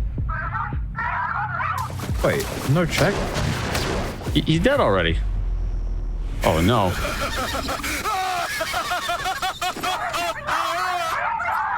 All right, time for the hardest boss fight in the game.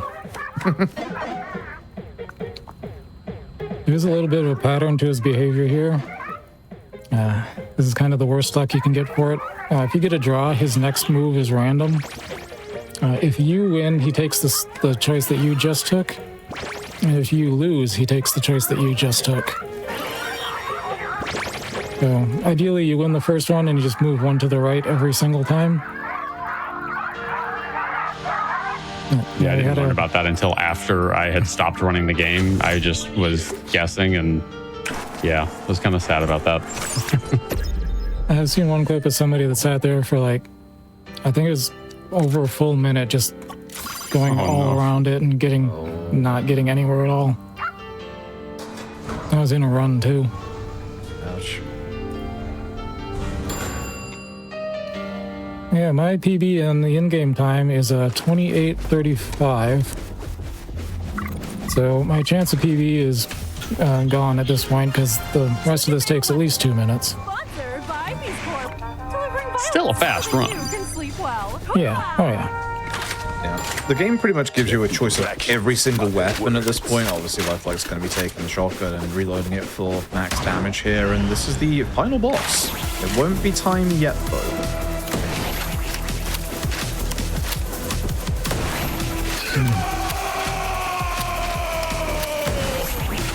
Good hit at the end, though. You can see how much damage the full load can do.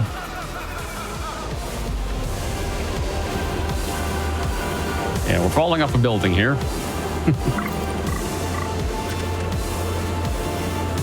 But we have rescued the influencer princess. Of course, we took her off the roof with us, which is not ideal.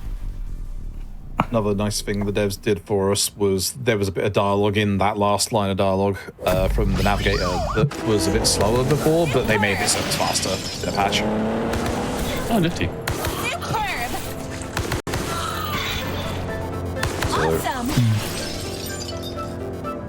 Nice cool little section where Lifelike's in a car, gonna start with a pistol and then gonna incrementally get upgrades. Can move it, as you can see. Help get these little kills on these enemies. Once you've dealt with a certain amount in each car, the car will explode and then we'll move on to the final boss. Actual. There he is. Also got the princess here in the car with us. You know, she's a really good ventriloquist. Here, take this double barrel. Marvelous. Shoot the chainsaw. The yellow robot has a shield. Take this railgun and shake him up. Gotta wonder why you didn't queue up any mouth flaps for that dialogue. that railgun phase can kind of troll you a little bit with some of these rockets, because if the rocket gets in between you and the boss, it blocks the shot.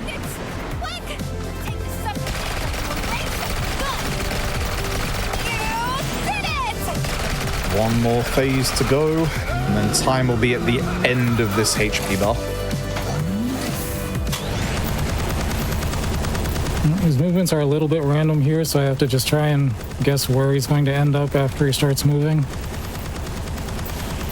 And time.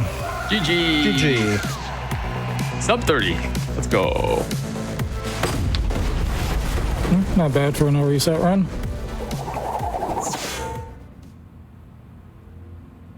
I'm dying. I guess I should consider myself a little bit lucky. I had a few more of these ready to go. It's turning to black.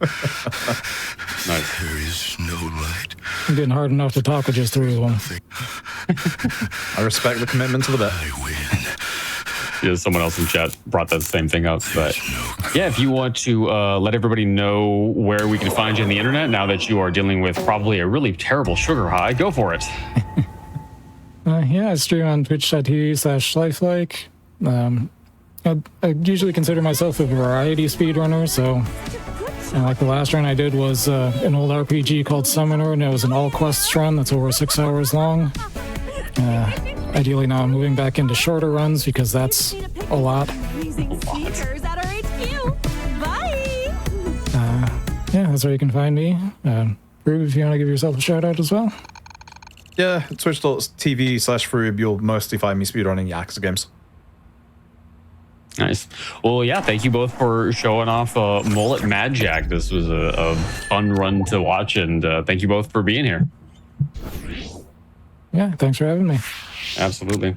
All right, folks. Well, all good things must come to an end, and so too it must be that Crosshair come to an end this evening. But fear not, because the GDQ Hotfix, which is also a good thing, is not over yet, because coming up next we've got speedruns from the crypt, so stick around for some spooky speedruns.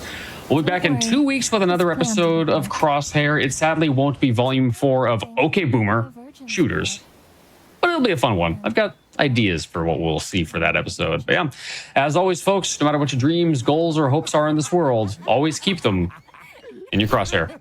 We'll see you next time.